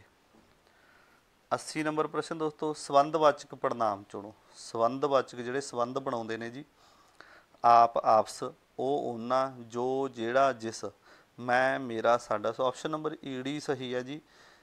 ਇਹ ਮਤਲਬ ਸੰਬੰਧਵਾਚਕ ਪੜਨਾਮ ਨੇਗੇ, ਜੋ, ਜਿਹੜਾ, ਜਿਸ। 81 ਨੰਬਰ ਪ੍ਰਸ਼ਨ ਦੇਖਦੇ ਹਾਂ ਦੋਸਤੋ, ਜਿਹੜੇ ਪੜਨਾਮ ਕਿਸੇ ਚੀਜ਼ ਦਾ ਅੰਦਾਜ਼ਾ, ਇੱਥੇ ਅੰਦਾਜ਼ਾ ਪੜ੍ਹਿਓ, ਜਿਹੜੇ ਪੜਨਾਮ ਕਿਸੇ ਚੀਜ਼ ਦਾ ਅੰਦਾਜ਼ਾ ਹੀ ਦੱਸਣ ਉਸ ਨੂੰ ਕੀ ਕਹਿੰਦੇ ਨੇ? ਮਤਲਬ ਜਿਹੜੇ ਇਹਦਾ ਅੰਦਾਜ਼ਾ ਹੀ ਦੱਸਣ, ਕੋਈ ਖਾਸ ਗੱਲ, ਪੂਰੀ ਪ੍ਰੋਪਰ ਗੱਲ ਨਾ ਦੱਸਣ, ਅੰਦਾਜ਼ਾ ਜਾਂ ਦੱਸ ਦੇਣ ਬਸ। ਅਨਿਸ਼ਚੈਵਾਚਕ, ਨਿਸ਼ਚੇ, ਸੰਬੰਧ ਜਾਂ ਮੱਧਮ। ਸੋ ਆਪਸ਼ਨ ਨੰਬਰ ਊੜਾ ਸਹੀ ਹੈ ਜੀ। ਅਨਿਸ਼ਚੈਵਾਚਕ ਪੜਨਾਮ ਹੁੰਦੇ ਨੇ ਉਹ ਜਿਹੜੇ ਅੰਦਾਜ਼ਾ ਦੱਸਣ। ਜਿਵੇਂ ਮਤਲਬ ਆਪਾਂ ਇਹ ਕਲੀਅਰ ਕਰ ਲੈਂਦੇ ਹਾਂ ਵੀ ਵੀ ਜਿਵੇਂ ਉਹ ਰੌਲਾ ਪਾ ਰਹੇ ਨੇ, ਹੁਣ ਪਤਾ ਨਹੀਂ ਵੀ ਕੌਣ ਰੌਲਾ ਪਾ ਰਹੇ ਨੇ ਜਾਂ ਸਾਰੇ ਰੌਲਾ ਪਾ ਰਹੇ ਨੇ, ਉਹ ਕਿੰਨੇ ਕੁ ਨੇ ਨਹੀਂ ਪਤਾ ਲੱਗਦਾ ਵੀ ਕਿੰਨੇ ਕੁ ਨੇ। ਸੋ ਉਹ ਮਤਲਬ ਅੰਦਾਜ਼ਾ ਜਿਹਾ ਦੱਸ ਰਹੇ ਨੇ। 82 ਨੰਬਰ ਪ੍ਰਸ਼ਨ ਦੇਖਦੇ ਹਾਂ ਜੀ। 82 ਇੱਥੇ ਸਕਿਪ ਹੋ ਗਿਆ। 83 ਨੰਬਰ ਆ ਗਿਆ ਜੀ। ਗੁਣਵਾਚਕ ਵਿਸ਼ੇਸ਼ਣ ਚੁਣੋ। ਸੋ ਗੁਣਵਾਚਕ ਵਿਸ਼ੇਸ਼ਣ ਚੁਣਨਾ ਹੇਠ ਲਿਖਿਆਂ ਦੇ ਵਿੱਚੋਂ ਜੀ। ਸੁੰਦਰ, ਪਤਲਾ, ਅਤੇ ਪੈਨ, ਕਾਪੀ, ਮੋਹਨ, ਸੋਹਣ। ਸੋ ਮੇਰਾ, ਤੇਰਾ। ਸੋ ਆਪਸ਼ਨ ਨੰਬਰ ਊੜਾ ਸਹੀ ਹੈ ਜੀ। ਗੁਣਵਾਚਕ ਨੂੰ, ਗੁਣਵਾਚਕ ਵਿਸ਼ੇਸ਼ਣ ਦੀ ਜਿਹੜੀ ਇਹੀ ਵਿਸ਼ੇਸ਼ਤਾ ਹੈਗੀ, ਸੁੰਦਰ, ਪਤਲਾ। ਜਿਵੇਂ ਆਪਾਂ ਕਹਿ ਦਿੰਦੇ ਹਾਂ ਵੀ ਮੇਰਾ ਦੋਸਤ ਸੁੰਦਰ ਹੈ, ਹਰਜੀਤ ਸੁੰਦਰ ਹੈ, ਉਹ ਕੁੜੀ ਪਤਲੀ ਹੈ। ਸੋ ਇਹ ਮਤਲਬ ਗੁਣਵਾਚਕ ਵਿਸ਼ੇਸ਼ਣ ਨੇ, ਸੁੰਦਰ, ਪਤਲਾ, ਮਿੱਠਾ। ਇਸੇ ਤਰ੍ਹਾਂ ਹੀ ਆਪਾਂ 84 ਨੰਬਰ ਪ੍ਰਸ਼ਨ ਕਰਦੇ ਹਾਂ ਜੀ। ਜਿਹੜੇ ਸ਼ਬਦ ਆਪਣੇ ਵਿਸ਼ੇਸ਼ਾਂ ਦੀ ਗਿਣਤੀ ਜਾਂ ਦਰਜਾ ਦੱਸਣ ਉਹਨਾਂ ਨੂੰ ਕੀ ਕਹਿੰਦੇ ਨੇ? ਵਿਸ਼ੇਸ਼ਾਂ ਦੀ ਗਿਣਤੀ ਜਾਂ ਦਰਜਾ ਦੱਸ ਦੇਣ ਉਹਨਾਂ ਨੂੰ ਕੀ ਕਹਿੰਦੇ ਨੇ ਜੀ? ਸੰਖਿਆਵਾਚਕ, ਮਿਣਤੀਵਾਚਕ, ਪੁਰਖਵਾਚਕ, ਖਾਸਵਾਚਕ ਵਿਸ਼ੇਸ਼ਣ। ਸੰਖਿਆਵਾਚਕ ਕਹਿੰਦੇ ਨੇ ਜੀ ਉਹਨਾਂ ਨੂੰ ਜਿਹੜੇ ਸ਼ਬਦ ਆਪਣੇ ਵਿਸ਼ੇਸ਼ਾਂ ਦੀ ਗਿਣਤੀ ਦੱਸ ਦੇਣ ਜਾਂ ਦਰਜਾ ਦੱਸ ਦੇਣ ਉਹਨਾਂ ਨੂੰ ਸੰਖਿਆਵਾਚਕ ਕਹਿੰਦੇ ਨੇ। ਜਿਵੇਂ 1, 2, ਪਹਿਲਾ, ਦੂਜਾ, ਅੱਧਾ, ਦੁੱਗਣਾ, ਹੈ ਨਾ, ਪੌਣਾ, ਇਸ ਤਰ੍ਹਾਂ ਇਹ ਸੰਖਿਆ ਦੱਸ ਦਿੰਦੇ ਨੇ, ਦਰਜਾ ਦੱਸ ਦਿੰਦੇ ਨੇ ਉਹਨਾਂ ਦਾ। 85 ਨੰਬਰ ਪ੍ਰਸ਼ਨ ਦੋਸਤੋ, ਨਾਮ ਜਾਂ ਪੜਨਾਮ ਦੀ ਮਿਣਤੀ ਜਾਂ ਮਾਪ ਦੱਸਣ ਵਾਲੇ ਵਿਸ਼ੇਸ਼ਣ ਨੂੰ ਕੀ ਕਹਿੰਦੇ ਨੇ? ਪਰਿਮਾਣਵਾਚਕ, ਮਿਣਤੀਵਾਚਕ, ਪੁਰਖਵਾਚਕ ਜਾਂ ਖਾਸਵਾਚਕ। ਸੋ ਨਾਮ ਪੜਨਾਮ ਦੀ ਮਿਣਤੀ ਹੈ ਜੀ, ਉਰੇ ਮਿਣਤੀ ਜਾਂ ਮਾਪ। ਸੋ ਇਹ ਪਰਿਮਾਣਵਾਚਕ ਹੁੰਦਾ। ਆਪਸ਼ਨ ਨੰਬਰ ਊੜਾ ਸਹੀ ਹੈ ਜੀ। ਮਿਣਤੀ ਜਾਂ ਮਾਪ ਆ ਗਿਆ ਜਿੱਥੇ ਉੱਥੇ ਪ੍ਰਮਾਣ ਦੀ ਗੱਲ ਆ ਜਾਂਦੀ ਹੈ। 86 ਨੰਬਰ ਪ੍ਰਸ਼ਨ ਦੇਖਦੇ ਹਾਂ ਦੋਸਤੋ, ਜਿਹੜੇ ਸ਼ਬਦ ਕਿਸੇ ਕੰਮ ਦੇ ਹੋਣ ਜਾਂ ਵਾਪਰਨ ਸੰਬੰਧੀ ਕਾਲ ਸਹਿਤ ਜਾਣਕਾਰੀ ਦੇਣ ਉਹਨਾਂ ਨੂੰ ਕੀ ਕਹਿੰਦੇ ਨੇ? ਸੋ ਇਹ ਤੁਸੀਂ ਸਮਝ ਹੀ ਗਏ ਹੋਵੋਗੇ, ਤਾਂ ਕਿਰਿਆ ਹੁੰਦੀ ਹੈ ਜੀ। ਕਿਰਿਆ, ਕਿਰਿਆ ਕਹਿੰਦੇ ਨੇ। 86 ਨੰਬਰ ਪ੍ਰਸ਼ਨ ਦਾ ਉੱਤਰ ਹੈ ਜਿਹੜਾ ਆਪਸ਼ਨ ਨੰਬਰ ਸੱਸਾ ਸਹੀ ਹੈ ਜੀ। ਰਾਮ ਰੋਟੀ ਖਾਂਦਾ ਹੈ, ਸੀਤਾ ਕੱਪੜੇ ਧੋਂਦੀ ਹੈ, ਇਹ ਕਿਰਿਆ ਮਤਲਬ ਕਿਰਿਆ ਨਾਲ ਸੰਬੰਧਿਤ ਹੈ। 87 ਨੰਬਰ ਪ੍ਰਸ਼ਨ ਦੋਸਤੋ, 87 ਨੰਬਰ ਪ੍ਰਸ਼ਨ ਦੇਖਦੇ ਹਾਂ। ਬੱਚੇ ਖੇਡਦੇ ਹਨ, ਵਾਕ ਵਿੱਚ ਕਿਸ ਪ੍ਰਕਾਰ ਦੀ ਕਿਰਿਆ ਹੈ? ਅਕਰਮਕ ਕਿਰਿਆ, ਸਕਰਮਕ ਕਿਰਿਆ, ਮੁੱਖ ਕਿਰਿਆ ਜਾਂ ਸਹਾਇਕ ਕਿਰਿਆ। ਸੋ ਇਹਨਾਂ ਦੇ ਵਿੱਚੋਂ ਤਾਂ ਬਿਲਕੁਲ ਹੀ ਨਹੀਂ ਹੈਗੀ। ਦੇਖੋ ਮੁੱਖ ਅਤੇ ਸਹਾਇਕ। ਅਕਰਮਕ ਅਤੇ ਸਕਰਮਕ ਦੇ ਵਿੱਚੋਂ ਦੇਖਦੇ ਹਾਂ ਆਪਾਂ, ਬੱਚੇ ਖੇਡਦੇ ਹਨ, ਇਹ ਸੋ ਮਤਲਬ ਅਕਰਮਕ ਕਿਰਿਆ ਜੀ। ਬੱਚੇ ਜਿਹੜੇ ਖੇਡਦੇ ਹਨ, ਆਪਸ਼ਨ ਨੰਬਰ ਊੜਾ ਸਹੀ ਹੈ ਦੋਸਤੋ। ਅਗਲਾ ਪ੍ਰਸ਼ਨ ਦੇਖਦੇ ਹਾਂ। 88 ਨੰਬਰ ਪ੍ਰਸ਼ਨ, ਜਿਨ੍ਹਾਂ ਸ਼ਬਦਾਂ ਦਾ ਕੋਈ ਅਰਥ ਨਾ ਹੋਵੇ ਉਹਨਾਂ ਨੂੰ ਕੀ ਕਹਿੰਦੇ ਨੇ? ਵੈਰੀ ਇੰਪੋਰਟੈਂਟ ਪ੍ਰਸ਼ਨ ਹੈ ਜੀ। ਜਿਨ੍ਹਾਂ ਦਾ ਕੋਈ ਅਰਥ ਨਾ ਹੋਵੇ ਉਹਨਾਂ ਨੂੰ ਕੀ ਕਹਿੰਦੇ ਨੇ? ਨਿਰਾਰਥਕ ਕਹਿੰਦੇ ਨੇ। ਇਹ ਤੁਸੀਂ ਸਮਝ ਚੁੱਕੇ ਹੋਵੋਗੇ, ਆਪਾਂ ਪਹਿਲਾਂ ਕਰ ਚੁੱਕੇ ਹਾਂ। ਅਰਥ ਦੇ ਆਧਾਰ 'ਤੇ ਸ਼ਬਦਾਂ ਦੀਆਂ ਜਿਹੜੀਆਂ किस्मां करियां सी, आर्थक ते निरार्थक सीगीਆਂ, जिन्हां ਦਾ ਕੋਈ अर्थ ना ਹੋਵੇ। 99 प्रश्न 99 नंबर देखते हैं जी। ਉਹ ਪੜ੍ਹ ਰਿਹਾ ਹੈ ਬਾਗ ਵਿੱਚ ਰਿਹਾ, ਜਿਹੜਾ ਰਿਹਾ ਕੀ ਹੈ, ਜਿਹੜਾ ਰਿਹਾ ਹੈ ਉਹ ਪੜ੍ਹ ਰਿਹਾ ਹੈ, ਇਹ ਬਾਗ ਦੇ ਵਿੱਚ ਜਿਹੜਾ ਰਿਹਾ ਉਹ ਕੀ ਹੈਗਾ, ਇਹ ਪੁੱਛਿਆ ਗਿਆ। ਮੁੱਖ ਕਿਰਿਆ, ਸੰਚਾਲਕ ਕਿਰਿਆ, ਸਹਾਇਕ ਕਿਰਿਆ ਜਾਂ ਕਿਰਿਆ ਵਿਸ਼ੇਸ਼ਣ। ਸੋ ਇਹ ਸੰਚਾਲਕ ਕਿਰਿਆ ਜੀ, ਸੰਚਾਲਨ ਹੋ ਰਿਹਾ ਇਹਦੇ ਨਾਲ, ਪੜ੍ਹ ਰਿਹਾ ਹੈ। ਸੋ 90 ਨੰਬਰ ਪ੍ਰਸ਼ਨ ਦੇਖਦੇ ਹਾਂ ਦੋਸਤੋ। ਵਾਕ ਬੋਧ ਵਿੱਚ ਸ਼ਾਮਲ ਹੈ, ਹੇਠ ਲਿਖੀਆਂ ਆਪਸ਼ਨਾਂ ਦੇ ਵਿੱਚੋਂ ਵਾਕ ਬੋਧ ਵਿੱਚ ਕੀ ਕੀ ਸ਼ਾਮਲ ਹੈ। ਸੋ ਦੇਖੋ, ਵਾਕ ਰਚਨਾ, ਵਾਕ ਵੰਡ, ਵਾਕ ਵਟਾਂਦਰਾ, ਇਹ ਤਿੰਨੇ ਹੁੰਦੇ ਆ। ਆਪਸ਼ਨ ਨੰਬਰ ਸੱਸਾ ਸਹੀ ਹੈ ਜੀ, ਉਪਰੋਕਤ ਸਾਰੇ। 91 ਨੰਬਰ ਪ੍ਰਸ਼ਨ ਦੋਸਤੋ। ਜਿਹੜੇ ਚਿੰਨ੍ਹ ਠਹਿਰਾਓ ਜਾਂ ਅਟਕ ਨੂੰ ਪ੍ਰਗਟ ਕਰਦੇ ਹਨ ਉਹਨਾਂ ਨੂੰ ਕੀ ਕਹਿੰਦੇ ਹਨ। ਸੋ ਤੁਸੀਂ ਇਹਨੂੰ ਸਮਝ ਗਏ ਹੋਵੋਗੇ ਪ੍ਰਸ਼ਨ ਨੂੰ। ਹੇਠ ਲਿਖੀਆਂ ਆਪਸ਼ਨਾਂ ਦੇ ਵਿੱਚੋਂ ਦੱਸਣਾ ਆਪਾਂ। ਕਿਤੇ ਇਹਨੂੰ ਠਹਿਰਾਓ ਪੈਦਾ ਕਰੇ, ਕੋਈ ਅੜਕ ਕੇ ਜੇ ਗੱਲ ਕਰੇ, ਕਿਤੇ ਮਤਲਬ ਜਿਹੜੇ ਕੋਈ ਇਹੋ ਜਿਹੇ ਚਿੰਨ੍ਹ ਹੁੰਦੇ ਨੇ ਉਹਨਾਂ ਨੂੰ ਕਹਿੰਦੇ ਲਗਾ ਮਾਤਰਾ, ਲਗਾ ਅੱਖਰ, ਧੁਨੀਆਂ ਜਾਂ ਵਿਸਰਾਮ ਚਿੰਨ੍ਹ। ਸੋ ਤੁਹਾਨੂੰ ਪਤਾ ਲੱਗ ਗਿਆ ਹੋਣਾ, ਵਿਸਰਾਮ ਚਿੰਨ੍ਹ ਆਪਸ਼ਨ ਨੰਬਰ ਸੱਸਾ ਸਹੀ ਹੈ ਜੀ। ਜਿਹੜੇ ਚਿੰਨ੍ਹ ਠਹਿਰਾਓ ਜਾਂ ਅਟਕ ਨੂੰ ਪ੍ਰਗਟ ਕਰਦੇ ਹਨ ਉਹਨਾਂ ਨੂੰ ਵਿਸਰਾਮ ਚਿੰਨ੍ਹ ਕਹਿੰਦੇ ਨੇ। 92 ਨੰਬਰ ਪ੍ਰਸ਼ਨ ਦੋਸਤੋ।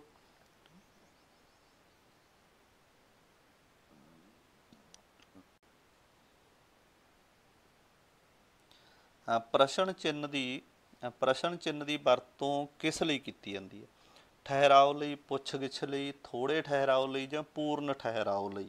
ਸੋ ਪ੍ਰਸ਼ਨ ਚਿੰਨ੍ਹ ਦੀ ਵਰਤੋਂ ਮਤਲਬ ਆਪਾਂ ਕਹਿ ਦਿੰਦੇ ਹਾਂ ਇਹਦੀ ਕੜਛੀ ਦੀ ਵਰਤੋਂ ਪ੍ਰਸ਼ਨ ਚਿੰਨ੍ਹ ਦੀ ਪੁੱਛ ਗਿੱਛ ਲਈ ਕੀਤੀ ਜਾਂਦੀ ਹੈ। ਆਪਸ਼ਨ ਨੰਬਰ ਆੜਾ ਸਹੀ ਹੈ ਜੀ 92 ਦਾ। 93 ਨੰਬਰ ਪ੍ਰਸ਼ਨ ਦੋਸਤੋ। 100 ਪ੍ਰਸ਼ਨ ਕਰਨਾ ਆਪਾਂ, ਬੜਾ ਕੀਮਤੀ ਪ੍ਰਸ਼ਨ ਨੇ ਸਾਰੇ। ਸੋ ਜੇਕਰ ਵੀਡੀਓ ਵਧੀਆ ਲੱਗਦੀ ਹੋਵੇ ਤਾਂ ਸ਼ੇਅਰ ਜ਼ਰੂਰ ਕਰ ਦਿਓ ਆਪਣੇ ਦੋਸਤਾਂ ਮਿੱਤਰਾਂ ਤੱਕ। ਸੀਤਾ ਡੈਸ਼ ਮੈਂ ਨਾਲ ਜਾਵਾਂਗੀ, ਇਸ ਬਾਗ ਵਿੱਚ ਕਿਹੜੇ ਵਿਸਰਾਮ ਚਿੰਨ੍ਹ ਦੀ ਵਰਤੋਂ ਕੀਤੀ ਗਈ ਹੈ। ਸੋ ਮੈਂ ਬੋਲ ਗਿਆ ਜੀ, ਇਸ ਨੂੰ ਡੈਸ਼ ਦੀ ਵਰਤੋਂ ਕੀਤੀ ਗਈ ਹੈ। ਡੈਸ਼, ਸੀਤਾ ਡੈਸ਼ ਮੈਂ ਨਾਲ ਜਾਵਾਂਗੀ, ਇਸ ਬਾਗ ਵਿੱਚ ਕਿਹੜੇ ਚਿੰਨ੍ਹ ਵਿਸਰਾਮ ਚਿੰਨ੍ਹ ਦੀ ਵਰਤੋਂ ਕੀਤੀ ਗਈ, ਡੈਸ਼ ਦੀ। ਆਪਸ਼ਨ ਨੰਬਰ ਆੜਾ ਸਹੀ ਹੈ ਜੀ ਦੋਸਤੋ। 94 ਨੰਬਰ ਪ੍ਰਸ਼ਨ। ਹੇਠ ਲਿਖਿਆਂ ਵਿੱਚੋਂ ਵਿਸਮਿਕ ਚਿੰਨ੍ਹ ਕਿਹੜਾ ਹੈ ਜੀ। ਸੋ 94 ਨੰਬਰ ਪ੍ਰਸ਼ਨ ਦਾ ਉੱਤਰ ਦਿਓ। ਹੇਠ ਲਿਖਿਆਂ ਦੇ ਵਿੱਚੋਂ ਵਿਸਮਿਕ ਚਿੰਨ੍ਹ ਹੈ ਜੀ ਉਹ ਕਿਹੜਾ ਹੈਗਾ। ਪ੍ਰਸ਼ਨ ਦੀ ਜਿਹੜੀ ਨਿਸ਼ਾਨੀ ਹੈ ਮਤਲਬ ਇਹਨਾਂ ਦੇ ਵਿੱਚੋਂ ਕਿਹੜਾ ਵਿਸਮਿਕ, ਈੜੀ ਆਪਸ਼ਨ ਸਹੀ ਹੈ ਜੀ, ਇਹ ਵਿਸਮਿਕ ਚਿੰਨ੍ਹ ਹੈਗਾ। ਅੱਗੇ ਆਪਾਂ ਕੁਝ ਕਿਤਾਬਾਂ ਜਾਂ ਲੇਖਕਾਂ ਦੇ ਬਾਰੇ ਪੜ੍ਹਦੇ ਹਾਂ। 5 ਪ੍ਰਸ਼ਨ ਕੀਮਤੀ ਪ੍ਰਸ਼ਨ, ਇਹਨਾਂ ਦੇ ਨਾਲ ਸੰਬੰਧਿਤ ਹੋਣਗੇ। ਟ੍ਰੇਨ ਟੂ ਪਾਕਿਸਤਾਨ ਦਾ ਲੇਖਕ ਕੌਣ ਹੈ ਜੀ। ਇੱਕ ਕਿਤਾਬ ਹੈ, ਵੈਰੀ ਇੰਪੋਰਟੈਂਟ ਪ੍ਰਸ਼ਨ ਹੈ, ਮਸ਼ਹੂਰ ਕਿਤਾਬ ਹੈਗੀ ਟ੍ਰੇਨ ਟੂ ਪਾਕਿਸਤਾਨ। ਉਹਦਾ ਲੇਖਕ ਕੌਣ ਹੈ। ਭਾਈ ਵੀਰ ਸਿੰਘ ਨੇ ਲਿਖੀ ਆ, ਉਹ ਖੁਸ਼ਵੰਤ ਸਿੰਘ ਨੇ ਲਿਖੀ ਹੈ, ਕਮਲ ਨੇ ਲਿਖੀ ਹੈ ਜਾਂ ਮੋਹਨ ਸਿੰਘ ਨੇ ਲਿਖੀ ਹੈ। ਸੋ ਦੋਸਤੋ ਆਪਸ਼ਨ ਨੰਬਰ ਆੜਾ ਸਹੀ ਹੈ, ਖੁਸ਼ਵੰਤ ਸਿੰਘ ਨੇ ਇਹ ਲਿਖੀ ਹੋਈ ਹੈ ਟ੍ਰੇਨ ਟੂ ਪਾਕਿਸਤਾਨ। ਭੁੱਲਣਾ ਨਹੀਂ, ਯਾਦ ਰੱਖਣਾ।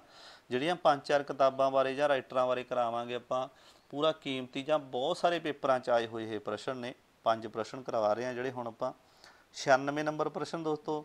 ਅੰਮ੍ਰਿਤਾ ਪ੍ਰੀਤਮ ਦੀ ਰਚਨਾ ਕਿਹੜੀ ਹੈ। ਹੇਠ ਲਿਖਿਆਂ ਦੇ ਵਿੱਚੋਂ ਅੰਮ੍ਰਿਤਾ ਪ੍ਰੀਤਮ ਨੇ ਕਿਹੜੀਆਂ ਕਿਤਾਬਾਂ ਲਿਖੀਆਂ। ਕਿਹੜੀ ਲਿਖੀ, ਰਸੀਦੀ ਟਿਕਟ ਲਿਖੀ, ਕਾਗਜ਼ ਤੇ ਕੈਨਵਸ ਲਿਖੀ, ਪਿੰਜਰ ਲਿਖੀ ਜਾਂ ਸਾਰੇ।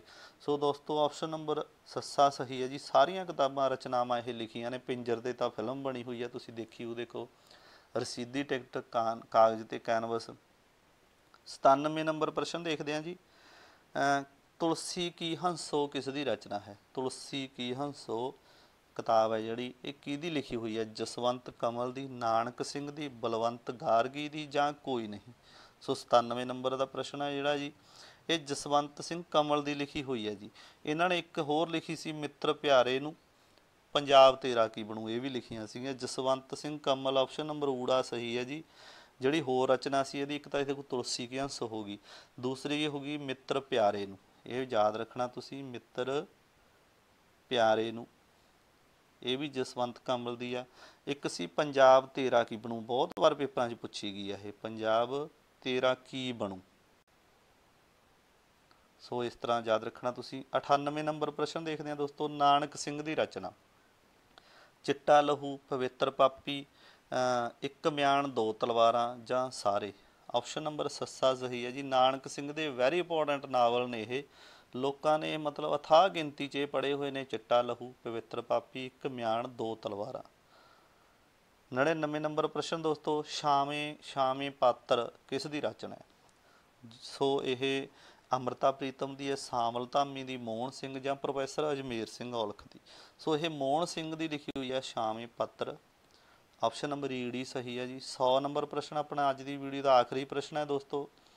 ਵੀਡੀਓ ਨੂੰ ਲਾਈਕ ਸ਼ੇਅਰ ਕਰਨਾ ਨਾ ਭੁੱਲਿਓ, ਚੈਨਲ ਨੂੰ ਸਬਸਕ੍ਰਾਈਬ ਕਰ ਲਿਓ, ਬੈਲ ਆਈਕਨ ਦਬਾ ਲਿਓ।